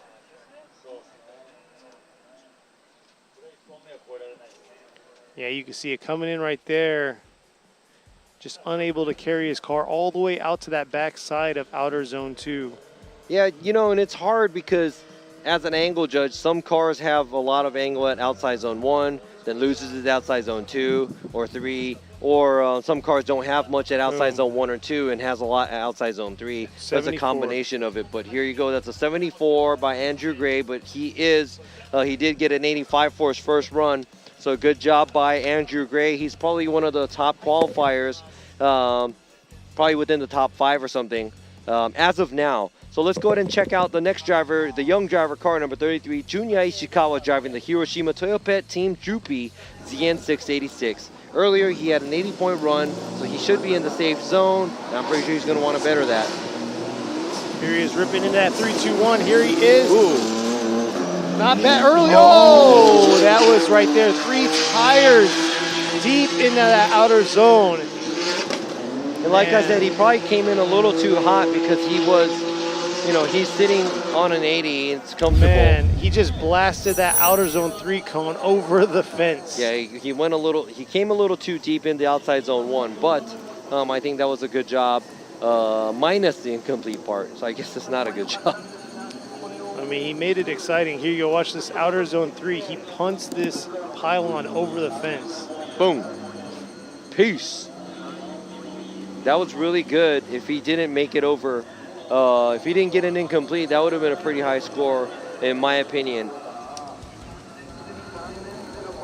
And I think he did that before. We were going to give him almost a perfect score last year here, and he spun out right at the end, going to the finish line.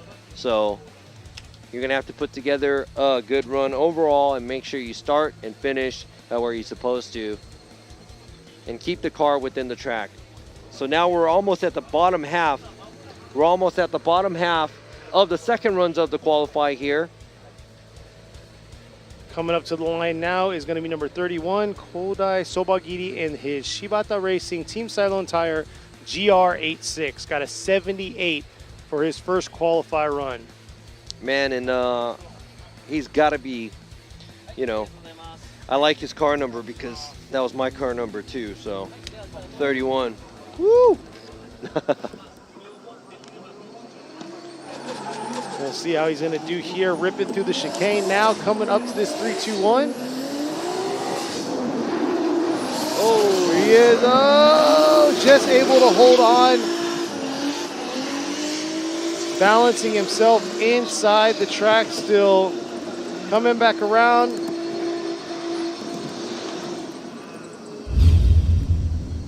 And man, outer zone 1 was very rough for him.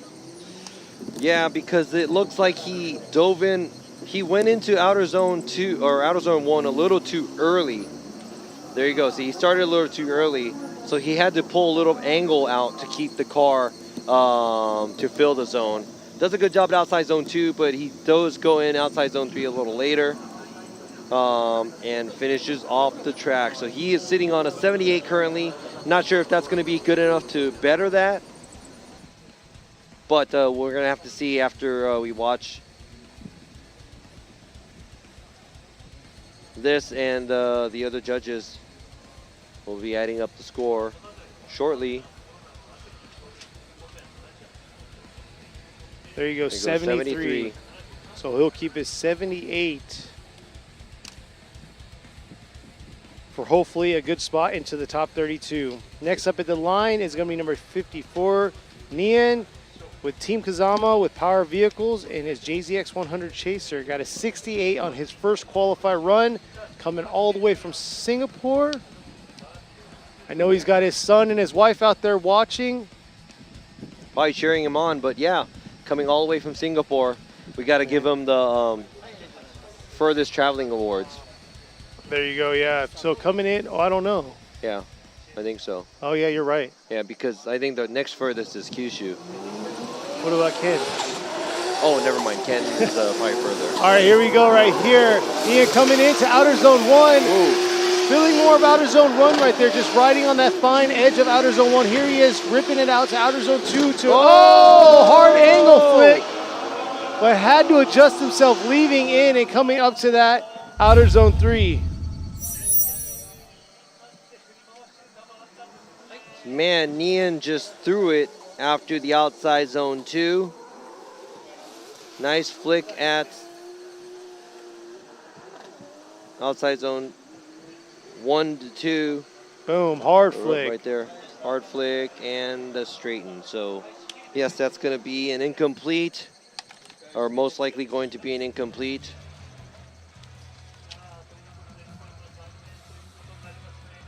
We'll see if that 68 is going to be enough for him. Yeah, it's into going to the be top very 32. hard That's very because close. there's a lot of cars that are in the 70s, so. We'll see here.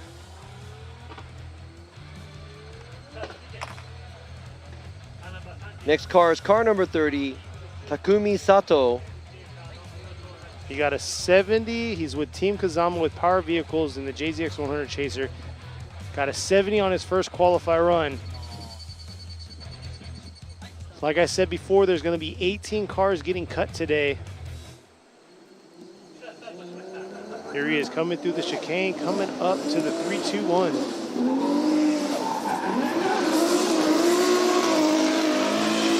Not bad at all right there through outer zone 1. Here he is continuously ripping into that outer zone 2. Looks like it might have dipped a tire along with that outer zone 3, punching out that pylon and dragging that bumper and giving it a ride.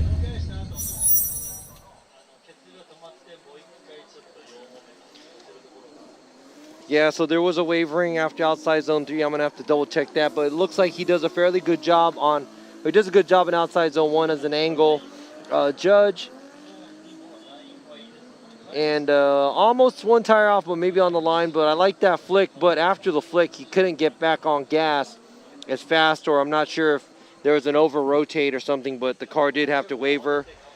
Pretty sure we're going to have to dock him on that with the angle and the style portion of it, but let's go ahead and see this right there. Tries to straighten, but he keeps it going. So we'll see if it's enough to bump that score from a 70. There you go, 75. Oh, whoa, 75. Seen a lot of 75s today.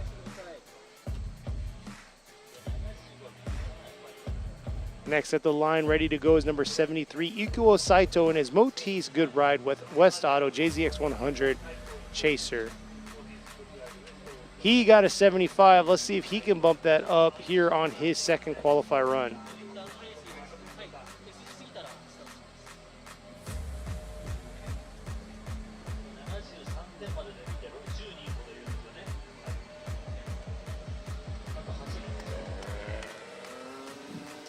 I think Sato's car stopped, and they're going to go and tow him out.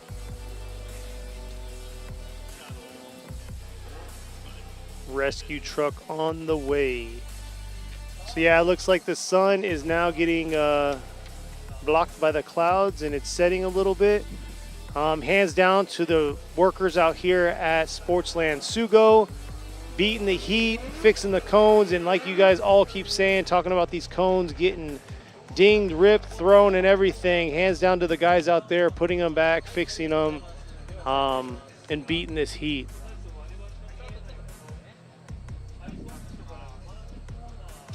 We're down to about 25 more drivers.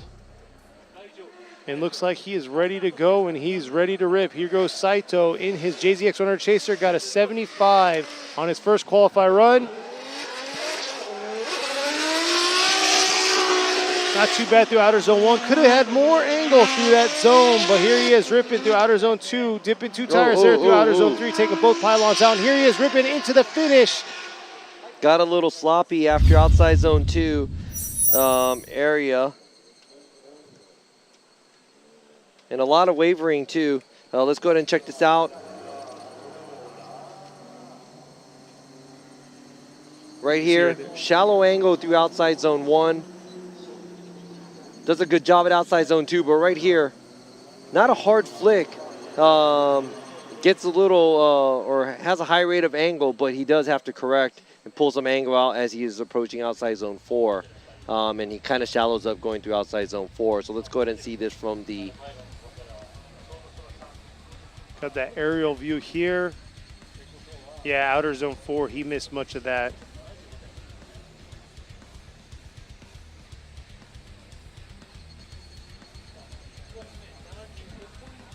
So we'll see if that was enough to bump to a higher than a 75 for him.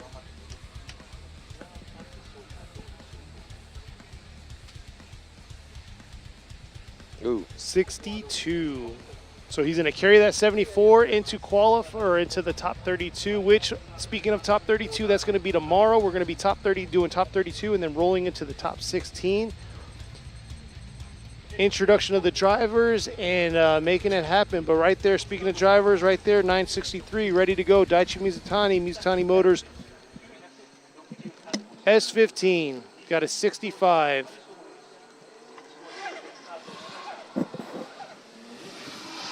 Here he is rocking a 2J. Bumping from an SR to a 2J. There it is. Nice job through outer zone 1. Here he is coming around to outer zone 2. Beautiful job through outer zone 2. Nice flick back to outer zone 3 and a strong finish by Mizutani. Wasn't too bad by Mizutani. Like I said before, 65 on his first qualify run.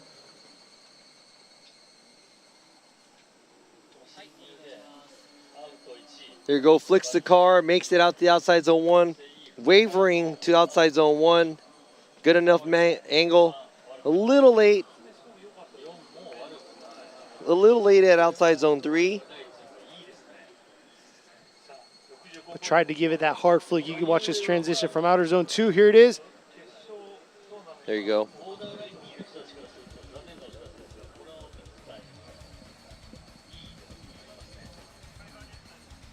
There you go, 75. So there you go, 10-point increase for Mizutani.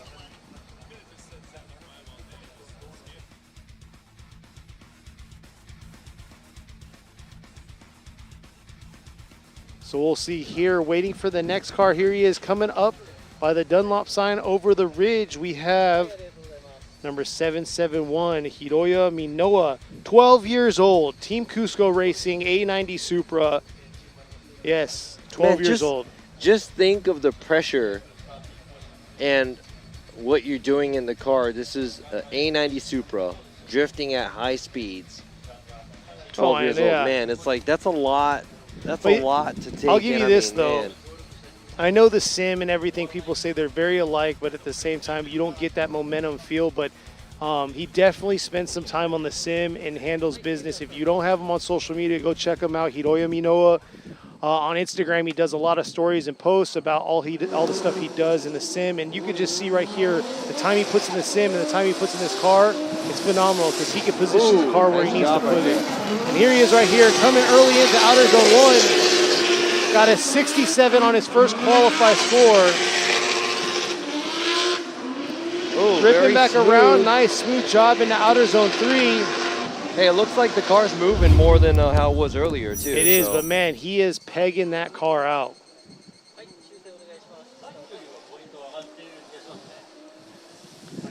So much potential. 12 years old, early on, already pro, competing. His goal, he wants to make it to the U.S. and showdown out there and show him what's up. And I must say, the last 2 rounds, round 1 and round 2, he was battling Daigo Saito.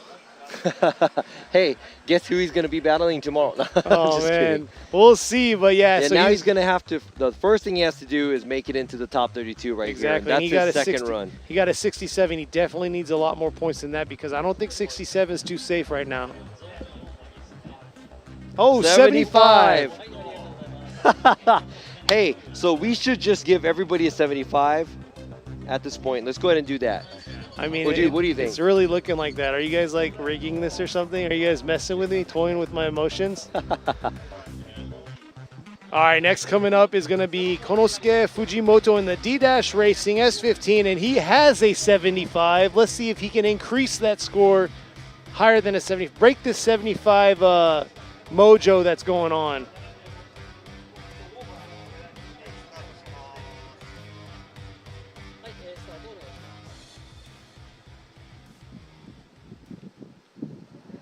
Here he goes right now, coming up through the chicane, coming out of the chicane. Fujimoto.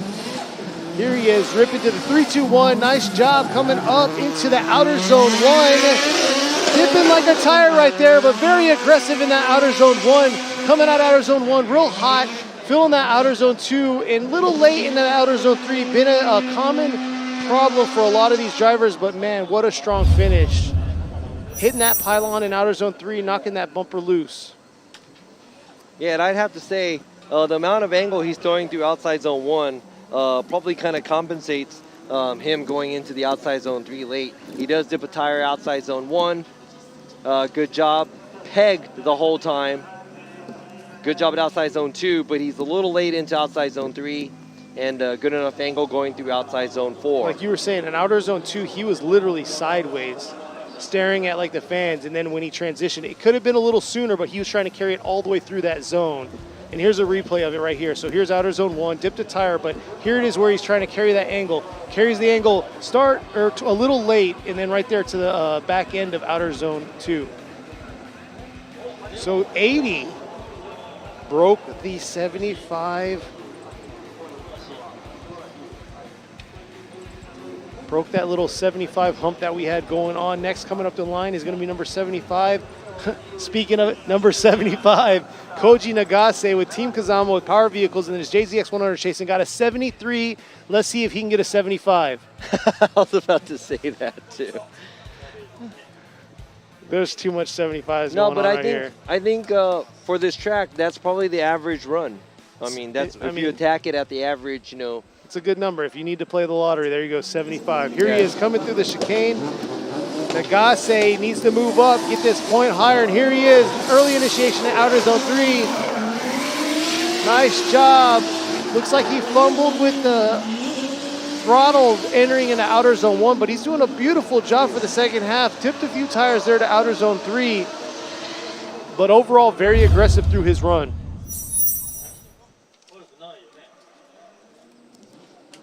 But once again, I would have to say, you know, angle-wise, he did a good job. But the carve movement, I mean, it's just like, it looks like all the other JZXs where it's typical, where there's not a flare, I would have to say, of the transition and also, you know, the initiation.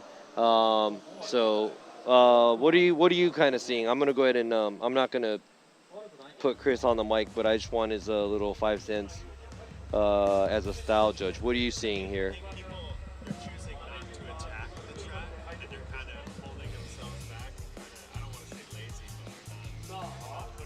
There you go, 76. Yeah, exactly. I was, I just talking to Chris, and he was saying everybody does a good job in clean runs, but it doesn't look like a lot of people are putting time into attacking and taking a risk in the track either. And I think that's why we have a lot of mid-70 runs, because if you think about it, that is a C, you know.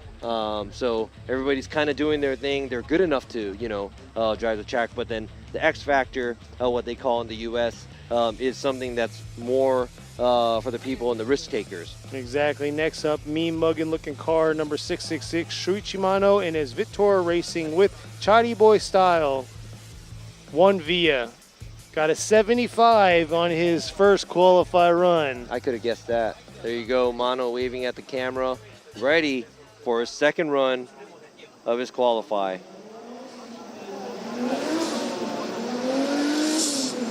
Here he is, ripping up to the 3-2-1. Nice shot through outer zone 1.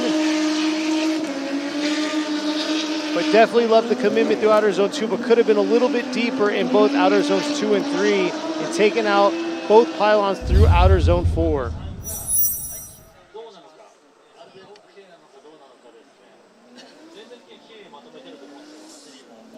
So like I said, I sound like I'm putting myself on repeat, but very smooth and clean run, but a little late going into the outside zone 3. Smooth run right there. Not all the way out to the outside zone area, a little late into the outside zone 3 area. So I'm going to have to say my guess would be that he's going to get a 75. He already has one. Hey, the odds of betting a 75. I mean, they're pretty strong right now. If I was on... 74. That 74. was close. So he's going to carry a 75 for his hopefully top 32 spot. Hey, but if everybody tied with the 75, your second best score is what's going to help you get into the top 32. So next at the line, ready to go, is number 770. Yoshitatsu Kaneda in his Team Cusco Racing GR86 got a 74. Let's see if he can get a 75. Or anything higher.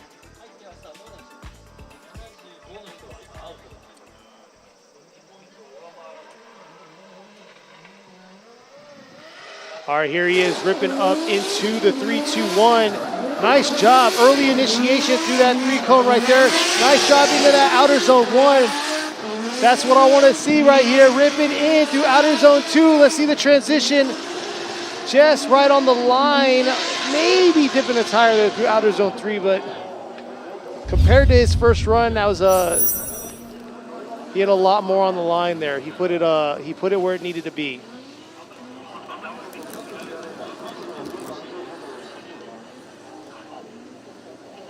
Yeah, same thing right here, leaving outside zone 2. It doesn't look like he gets into outside zone 3 as early as he should be, but it wasn't a big deduction there. He looks like he has an average amount of angle throughout the track. Very clean line and smooth, but I would have to say that as a style judge, it's clean, and let's talk about fluidity. He's probably gonna have a high score on fluidity, but by commitment, maybe not as much, but this is gonna be a fairly good score. I'm looking at, he had 74, so I think this is gonna be a 75. Oh, 81, there you go, I was way off. Who gets that right? Oh yeah, there you go. Man, you guys are good. It's been rough for them. They've been they felt that some of these scores should have been stronger, but you know, right there, they def pretty good. They're getting you guys zoned in, but here you go. Takatoshi Imamaida's up at the line. Ready to go, got an 85 on his first qualify run. He definitely wants to make this go because I believe he has like a, I don't know, quadruple tie going on. Here he is, ripping through. Nice job coming into outer zone 1. Look at that commitment all the way through, not on the, keeping on the throttle the whole time, adjusting himself, getting into that outer zone 2. Nice job knocking that pylon out. Oh! Huge correction coming into that outer zone 4. Yeah, but you know what? I was gonna say, even if he was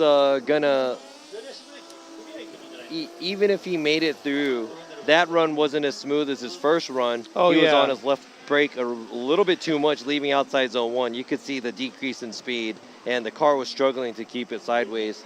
So yeah, as a style score, I'm pretty sure that wouldn't have been a high score. Regardless, so the car did correct after outside zone 3 to 4. Outside zone 3 to 4, he had a huge correction, which gave him an incomplete, but he is sitting on his 85. And that's very unfortunate because he was on a 3-way tie for first, and anything over, if he would have been a 74, he could have beat Andrew Gray, but looks like Andrew Gray's still sitting up there. But we also have another, 20 cars to go.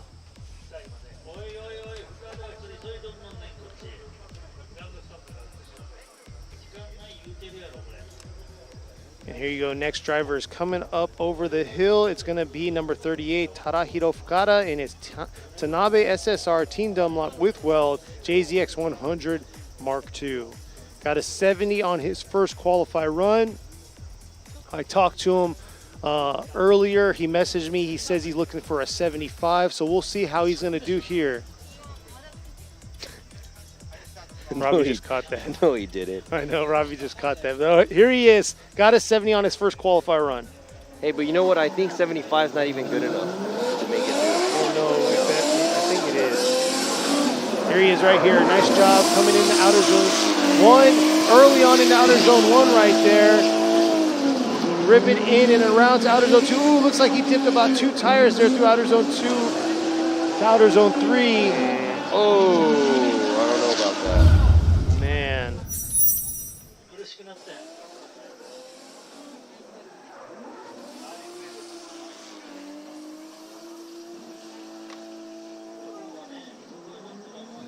Yeah, I'm going to have to dock him a lot right there for the angle towards the end because he did kind of came into outside zone 3 a little late. And look at that shallow angle going through outside zone 4. He did really good on outside zone 2, but it's too bad. We'll see here.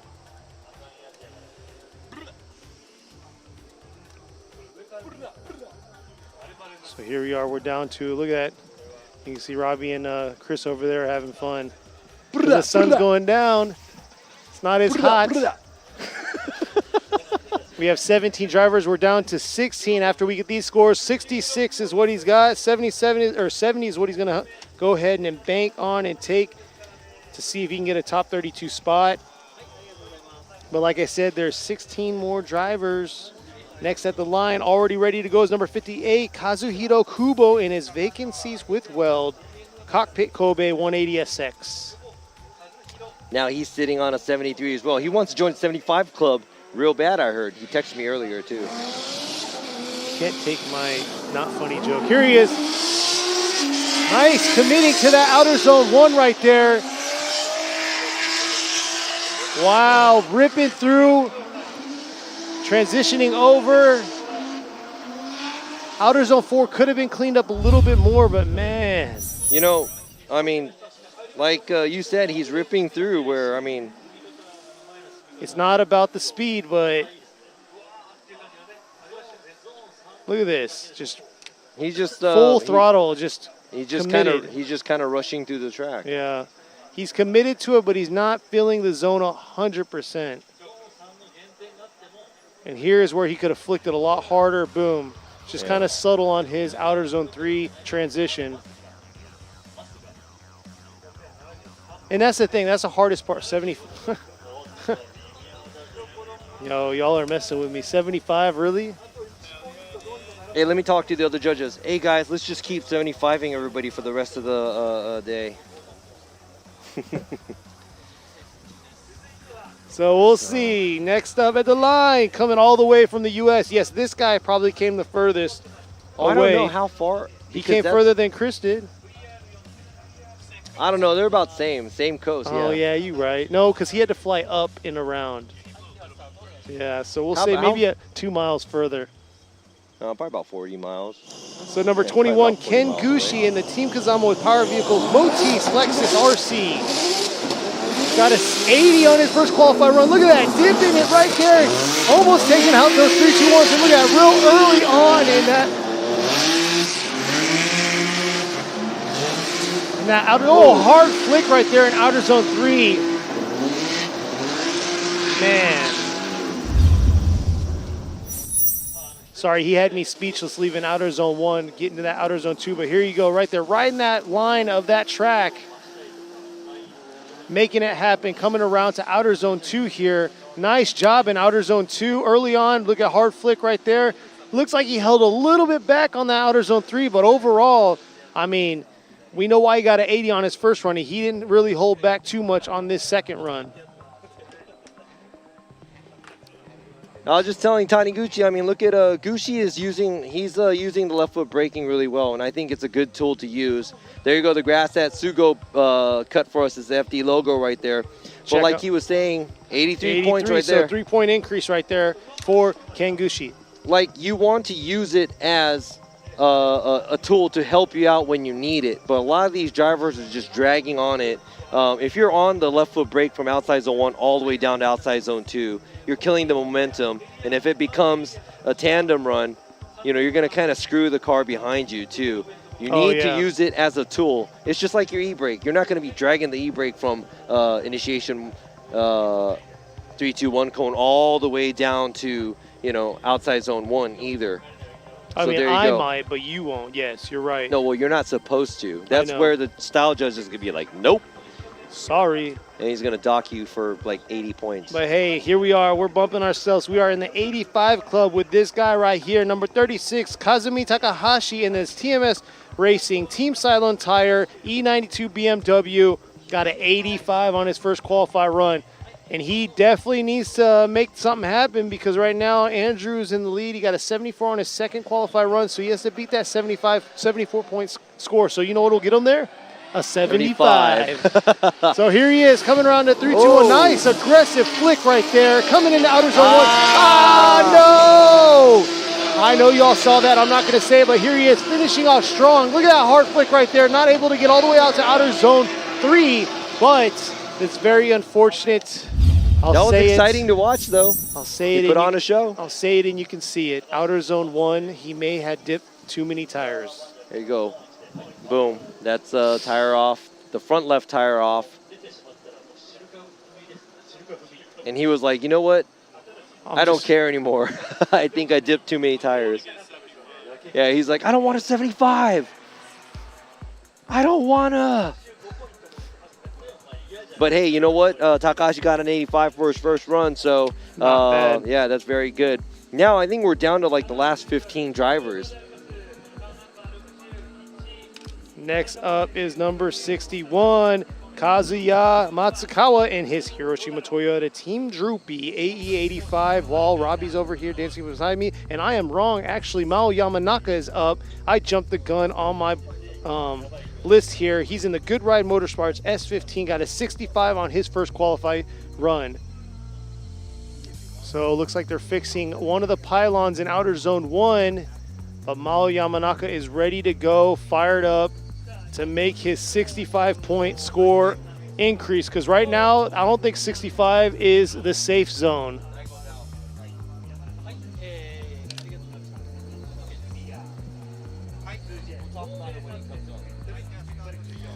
So it looks like we're getting the start.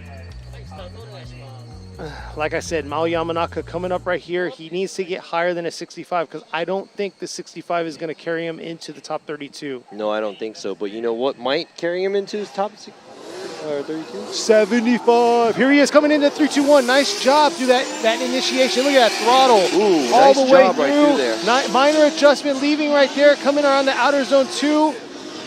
Nice. Flick right there. Oh man, that is definitely a cleaner run than his first run. Oh yeah, he put down a lot more stronger.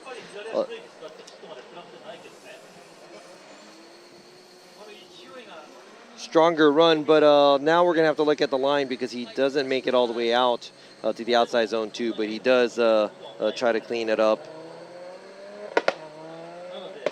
So we'll see here. I got a few 75s, mid 70s. Hoping for some low 80s maybe. But yeah, good job.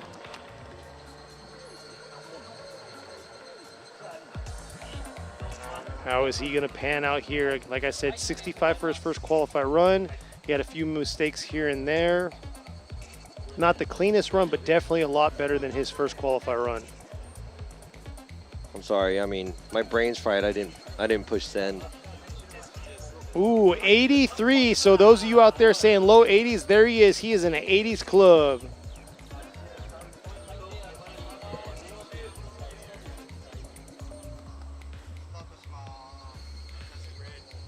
So next up, sitting in his car, ready to go, is number 99. I said it before, Kazuya Matsukawa with the Hiroshima Toyota Team Droopy A85 Trano got a 68.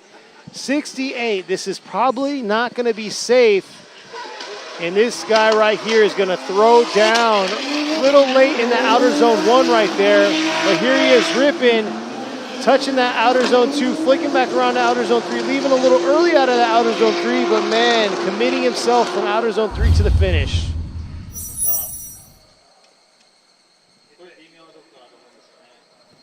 All right. Going ahead and double checking the angle score right here, but looks like he makes it out to outside zone 1. Needs a little bit more on the outside zone 2.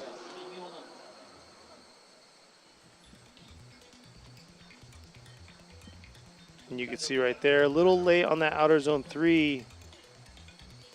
Ooh, and just missed outer zone 4. So I don't know if that's going to be enough for this 68 points that he got for his first qualifier run.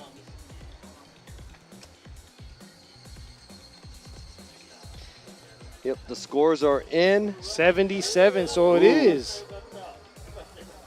So yeah, that was a clean run by Matsukawa. Everything was good enough, and I'm not sure where the cutoff is, but now he has a 77. It's a lot better than a 68.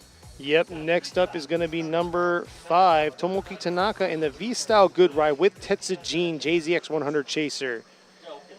So he already has a 78. I'm not sure if that's good enough to clear, but I'm pretty sure he's going to want to get into the 80s club or the 90s club. And here he is right here. Tapped in a little late in the outer zone 1 here, ripping into outer zone 2. Beautiful job, not too bad in outer zone 2. Skimming and grazing through outer zone 3 and knocking the pylon and finish cones at the end of the track.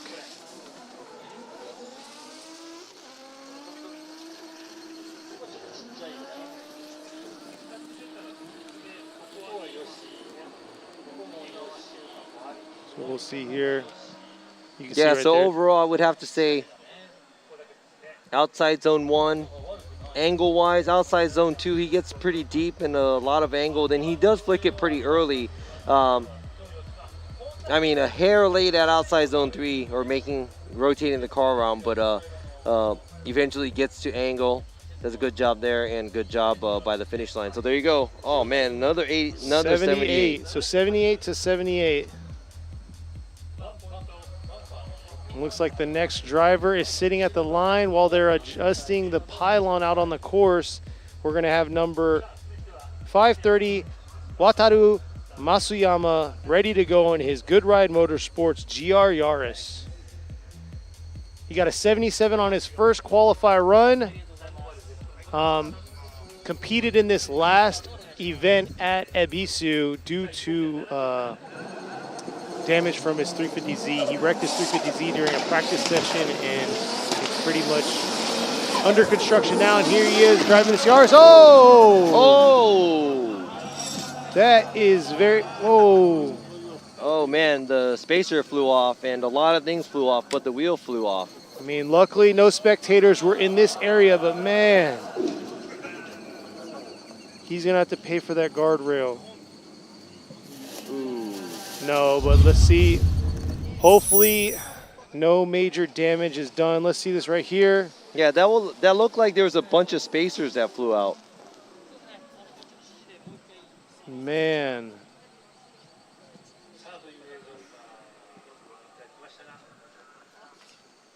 And we are down to the last 10 drivers. He's 10th right now. The tow rig is coming around. Hey, make sure your lug nuts are tight, guys. Man, we are so close to. Yeah, they're picking up the debris right We now. got 10 more cars. Picking up the debris, giving me a chance to stand up and stretch my legs. It's been a long qualify session. We've had 50 cars so far. We're down to the last 10, so we so far have seen 90 runs today. So Robbie has judged 90 runs. On top of that, he did top 16 judgment for FDJ2. This man has been busy. And I'm not going to undercut him. Chris Yule, same time. He's been a busy man also. But I feel like he's being on vacation, just catching sun and getting a nice tan. But there you go. You can see right there.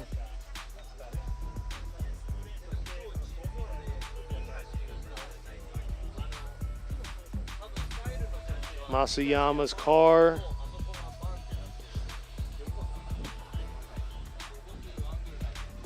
Man, that's rough right there. Very dangerous situation having a tire fly off like that.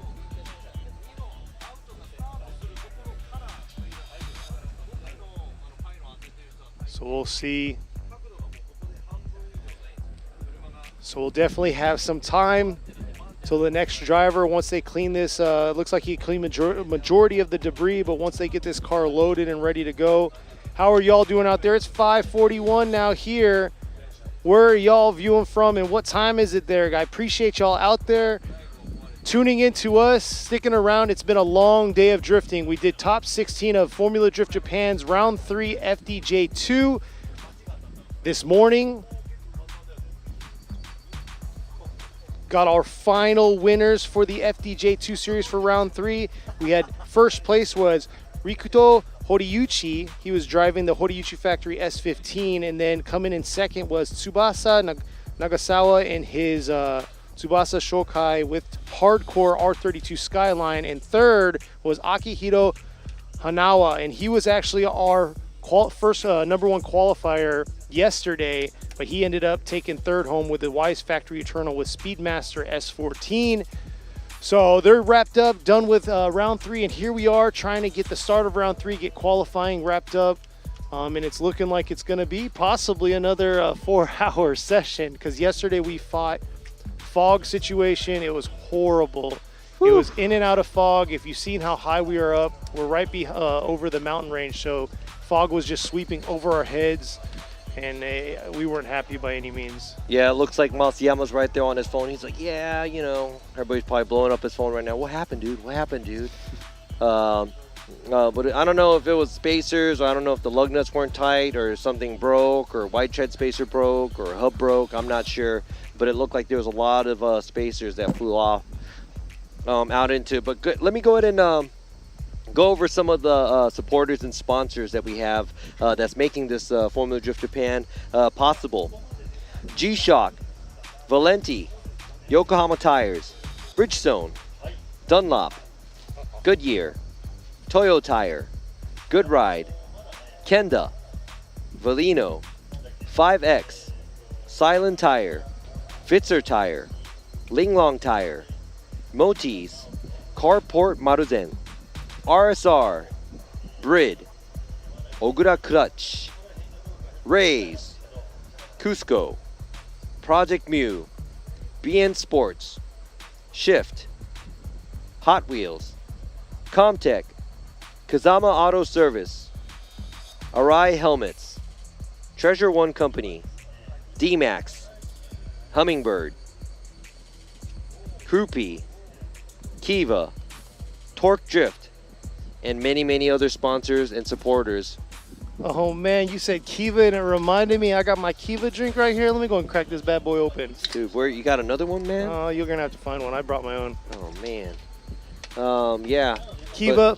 Kiva energy drink. You know they got many energy drinks, but this, I don't know. Is that a Japanese one or what? Tell me a little about it. It says made in Japan. There you go. But like I said, I was asking a shout out for y'all. Where y'all coming from? Man, y'all are coming from all over the world. I can't even name them all, but go ahead. Let's run through it, man. We got some time. We got Australia, Michigan. We got New York City, Brazil, Indonesia.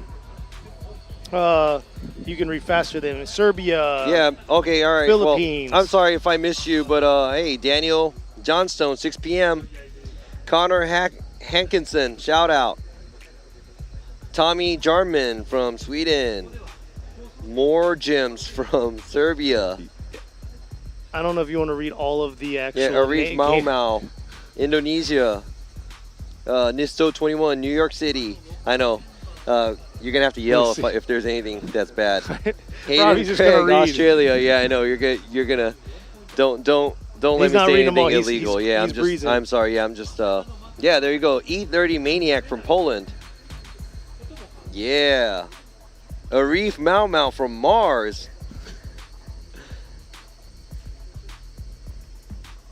We're looking there you for go. more. Yeah, Infamous Turtle from Seattle. Oh, man. Stop talking. Oh, I'm sorry. Just put us on mute. Just put us on mute. No, that was early, so it's probably when I was just rambling on, trying to buy some time. No.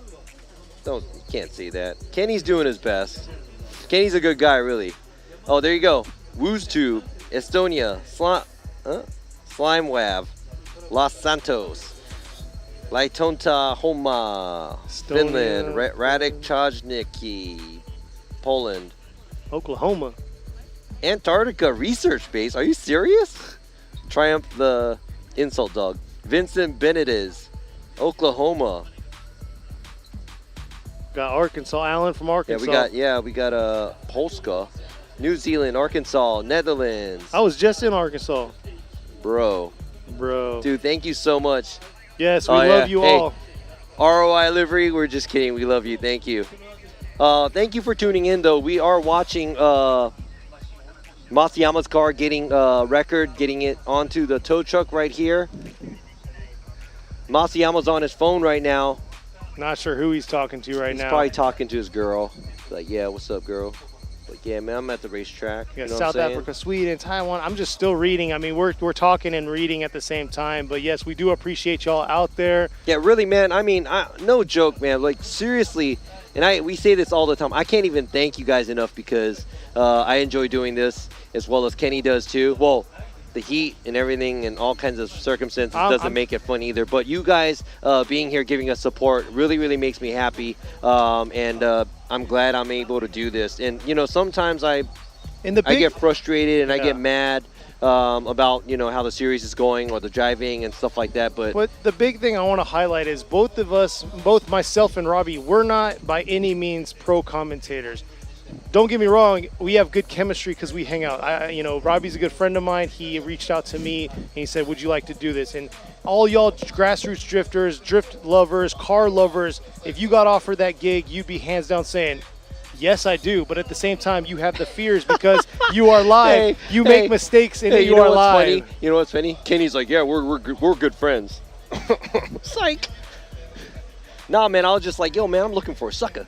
And I thought the first sucker on my phone, I was like, yeah, man, Kenny.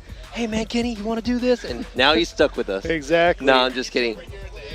Exactly. But see, I got the AC. Just like Chris just said. Chris is like, man, this guy's in the AC. Hey, and you know what I got to say is hands down to Kenny because he does a really good job when I'm in my ups and downs. He kind of keeps me leveled and tries to, you know, talk to you guys and give you guys enough information. He does this, I mean, you know, his real job, he's in the military and he works for the U.S. government, U.S. Air Force, and that's his real job. And he's doing this as a side gig because he wants to and he likes drifting. So, you know what? Thank you for doing this for us. And everybody shout out to Kenny and give him a follow or everybody flood his... No, please don't. No, I do it because I appreciate and I love drifting and what it does, one, for myself, because it is an awesome stress relief for myself. At the same time, it is a stressor because you got to be out there, especially in the heat and changing your tires, all that stuff. I enjoy drifting, just grassroots, having fun with friends drifting. Chris Yule, I was talking to him, he's the same way. He does team drifting. He's all about drifting with his friends and having a good time. And you're ex-pro. You still do it. You still tear it up, and you still feed into what it is and what it provides, you know, the younger generation. So you're just trying to make it what it is and make it better. So, you know. And you know what?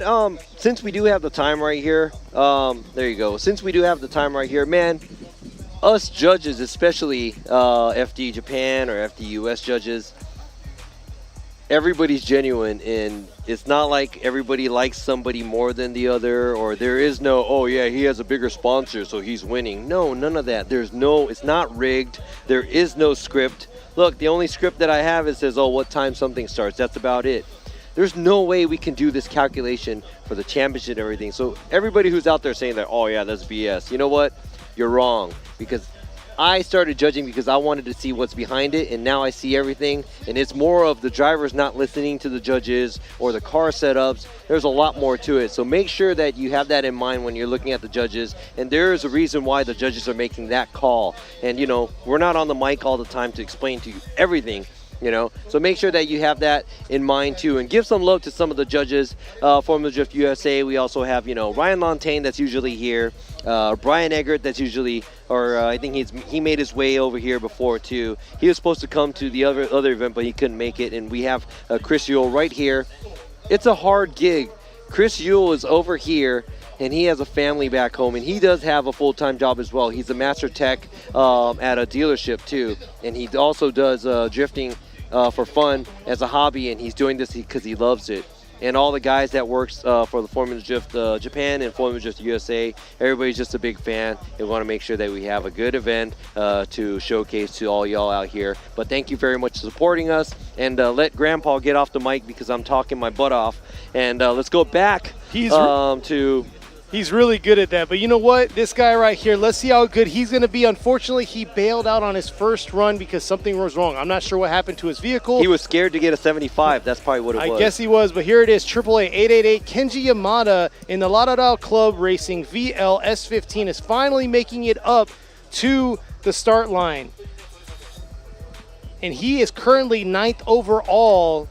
Yeah, you don't want to... I'm not going to lie. Here it is. Kenji Yamada was 3rd at Ebisu. So he is a hard competitor, ready to go, and he's rocking an SR. So, yeah, pro level rocking an SR. We'll see how he's going to do on this huge track. Yeah, coming off a podium, you do not want to miss any of the rounds by not qualifying. So this is going to be a lot of pressure on this driver, and see if Yamada is going to put together a good enough run to make it through the top 32. Qualify here at round 3 Sugo. Here we go, back to the competition. It looks like he's ready to go, coming into 3-2-1. Nice aggressive approach to 3-2-1, and look at him right here, carrying it through. Man, ripping that car through outer zone 1, and here he is, not quite able to get all the way out to both outer zones 2 and 3. But it sounds like his car is running like he wants it to.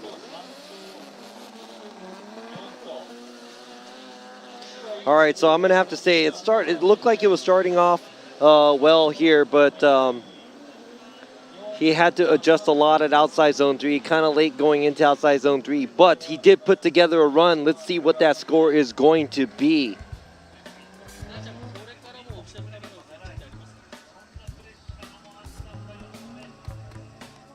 Here we go. The prediction is started. We got mid-70s going on right now. Let's see how it is. Someone said a solid 75. There we go. Oh, my God, 75. Oh, my God. See? How? That's 3 scores added together. Imamura's over there in his own world. Chris is just trying to stay out of the sun. And Oh Robbie's my over here God. talking trash about 75 and jinxing it. Oh, my God. Well, you know, there you go. 75 for his qualifier run, the one he's going to take to the bank. And here we are, number 77. Yusuke Kusaba's up at the line with Team Cusco Racing, and his GR86 got a 78 on his first qualifier run. Let's see how he's going to do. Kusaba did a phenomenal job. Could have stepped it up a little bit more getting into those zones. How is he going to do here? Not bad there through outer zone 1. Can he carry it all the way out? Oh, nice job into outer zone 2. Riding that line into outer zone 3. And man, overall, not too bad. But we'll have to see what these 3 judges have for him. Yeah, so he was adding angle going into outside zone. Here we go. There's a little bit of an adjustment, probably because he had to get on the rumble strip over there.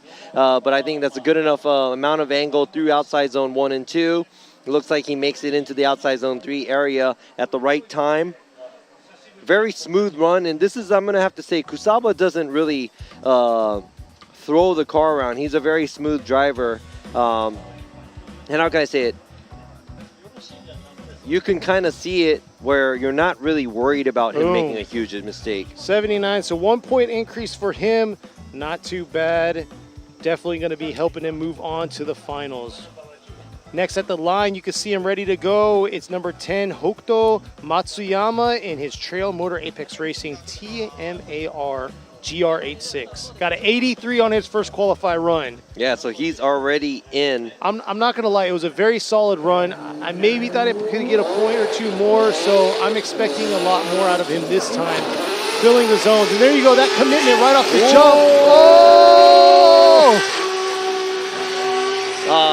Had to. I lost him right there. Coming around to that outer zone 3. Oh, make an adjustment to get to there. Man. He had me confused. I thought that was a tire that came off, but that was actually the weight for the pylon. Hey, but you know what? That was really exciting to watch because he already knows he has to throw down. He's sitting on the 83. A lot of angle halfway through outside zone 1. I got to see this again. Here he is coming from outer zone 1.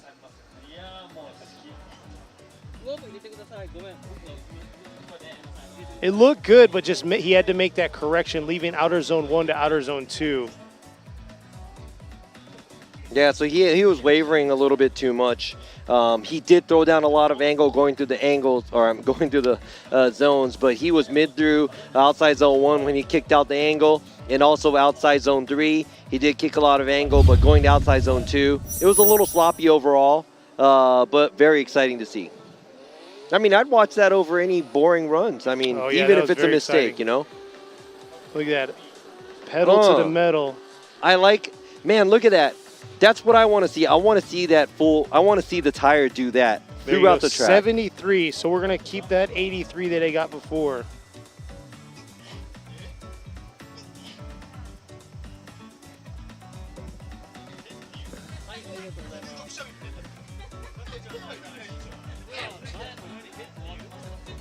So there you go. We're down to our last 6 drivers. So next up, rolling up to the line. Is he coming up over the hill just yet? I just saw him on the camera, but he'll be coming up over this hill is going to be number 23, Yuji Saito. He's in the Total Car Shop Glitter with Car Life Orange and Nextream VR S15. I'm just joking, but I wish we could just do point deductions to cars that are coming to the start slow.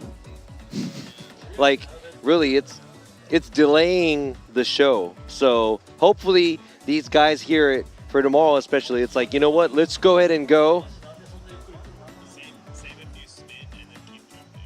Yeah, exactly. Then spin again or hit a cone. Yeah, Chris said So if if you you're hit spinning, a pylon, you get a point deduction for your next qualify run. we can make up all these fun rules, but it's But speaking I'm of, just talking smack. So. here's Yuji Saito ready to go. But speaking of, if you do want a nice damaged pylon, they are selling them at the vendor. Oh yeah, they are. Hey, you know what? And they're not cheap. They really Like, aren't. the Oh, cone- like new, they're not cheap. Yes, yeah, you are brand new definitely cones right. are not cheap at all. And here we are coming around. Yuji Saito got a 79 on his first qualify run. Screaming VR powered.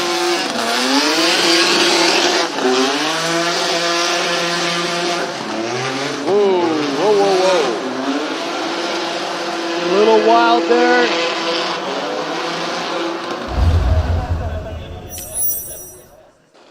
So let's see this replay. I'll let the car do all the talking that round. Here he is ripping around to outer zone 1. Yep. Had to adjust the angle right there. Made it to the outside line, but a little bit too much angle. Boom. It looked like he debeated his left rear maybe when he went off course, but a very sloppy run by Saito. So we'll see here what they're going to give him. He got a 79 on his first qualify run.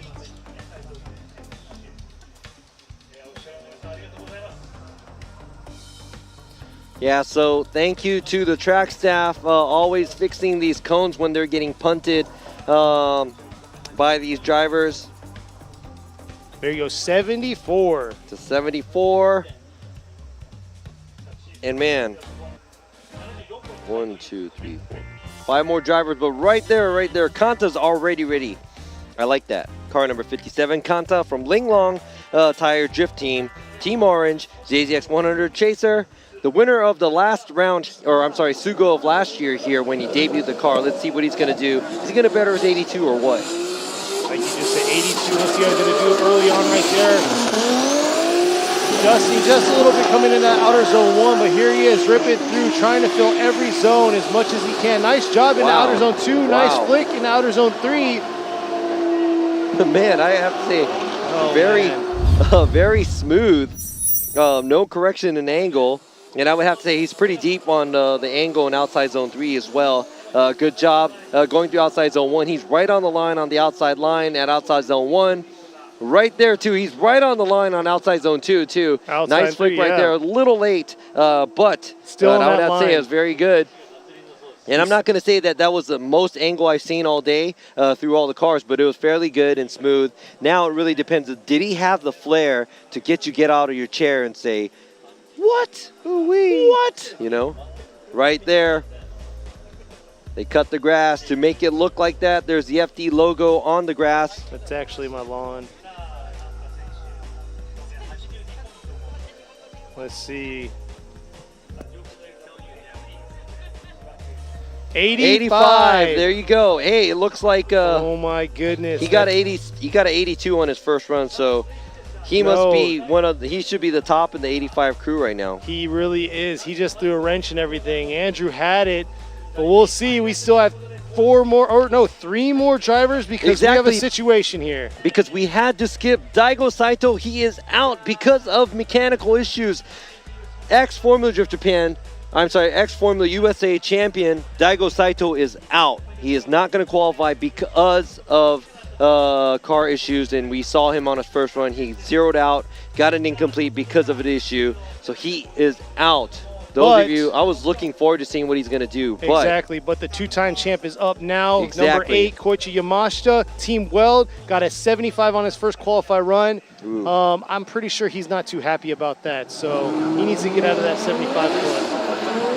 Let's see how he's going to do here.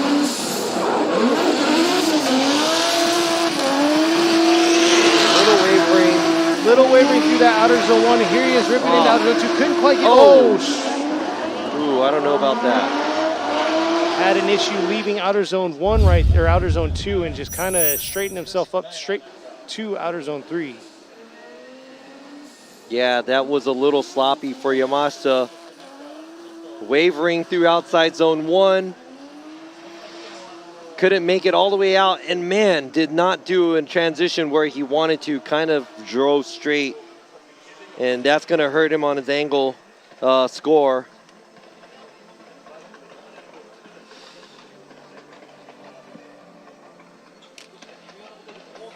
So we'll see here.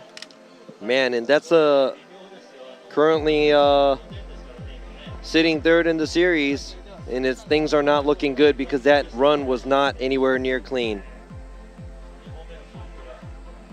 These are our last 3 drivers here.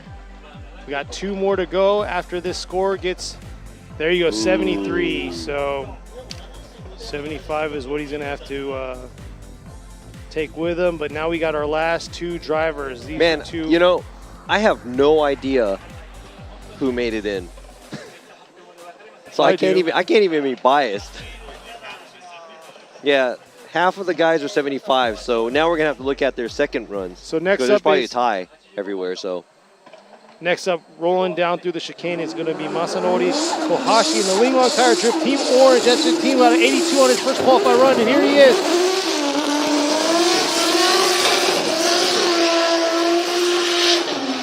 Trying to get aggressive there through that outer zone 1 and outer zone 2, flicking back around, dropping 2 tires there through outer zone 3, but man, carrying it through to outer zone 4 and to the finish.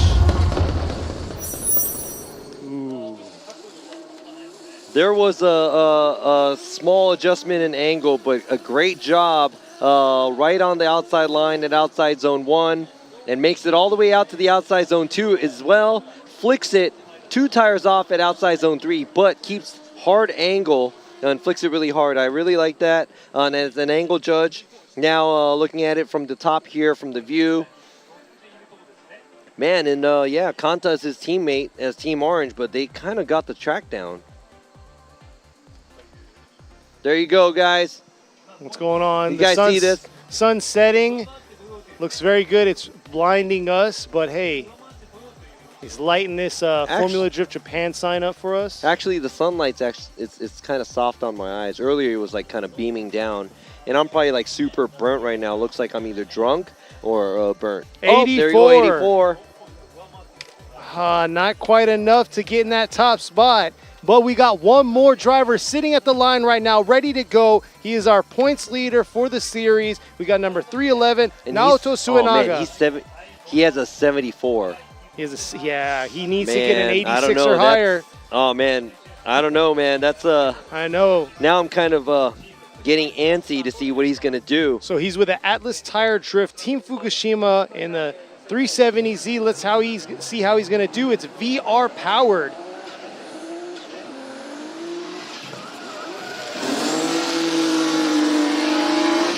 Nice job through outer zone 1 right there.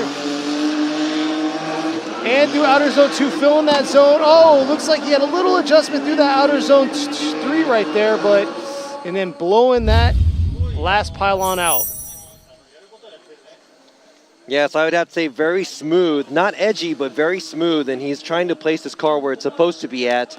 Now let's see if that's going to be good enough to get him into the top 32 or not. So that right there, that was 100 runs that these judges just viewed. I talked about majority of those 100 runs. Here we are.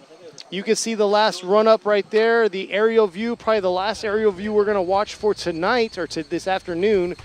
Here for the, G-Shock Presents Formula Drift Japan round 3 here. Look at 81.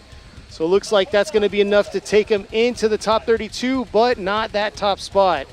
And like I was just saying, it's round 3 here at Sportsland Sugo in the Miyagi Prefecture. It's been a long day. I want to say we're now almost 4 hours. Oh my God, into I'm this. sorry guys. You guys caught me stretching, but I blocked it for you. I got thank you. you. See? Hey, good job to these gentlemen right here. So we spoke for many hours today and yesterday, and we're going to be back tomorrow as well. So make sure you tune back into our live stream. We're going to start at the top 32. We're going to have a break in between. Then we're going to go back to the top 16. Make sure you watch the hot battles here in Sugo. We're going to try to stay quiet so you can hear the cars, and you guys could also be the 5th or 6th or 7th judge out there watching to see who's going to make it and take the win here at the Sugo round, which is the 3rd round at Formula Drift Japan. thank you very much for joining us. And I would like to thank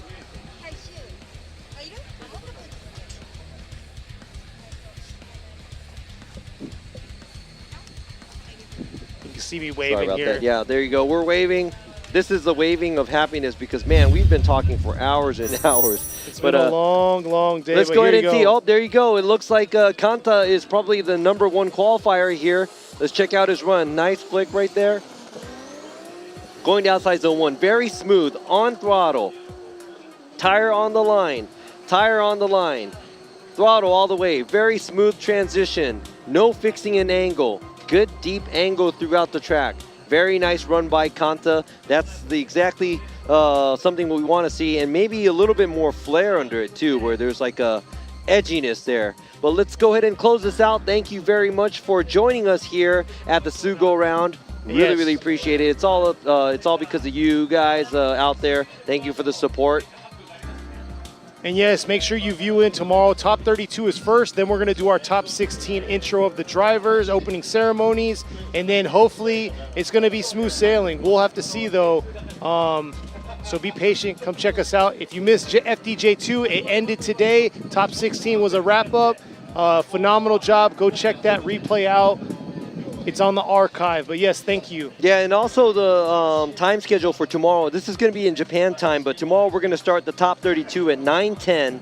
It's going to last probably until noon. Then we're going to have a break in between, and we're going to come right back for the top 16 from 12:40. That's where the opening ceremony for the top 16 is going to start right here. So make sure you're back for that. And thank you very much for putting up with our blabbing and talking. But we love you guys. And, I gotta cut him off so he can go get his beer, like he was saying, his beer. So. Yes. So you go get your beer or go drink. Or don't go drink. No, I'm sorry.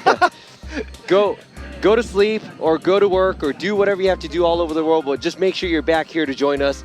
Thank you very much. And be safe. And good night and good morning to everybody out there. Bye.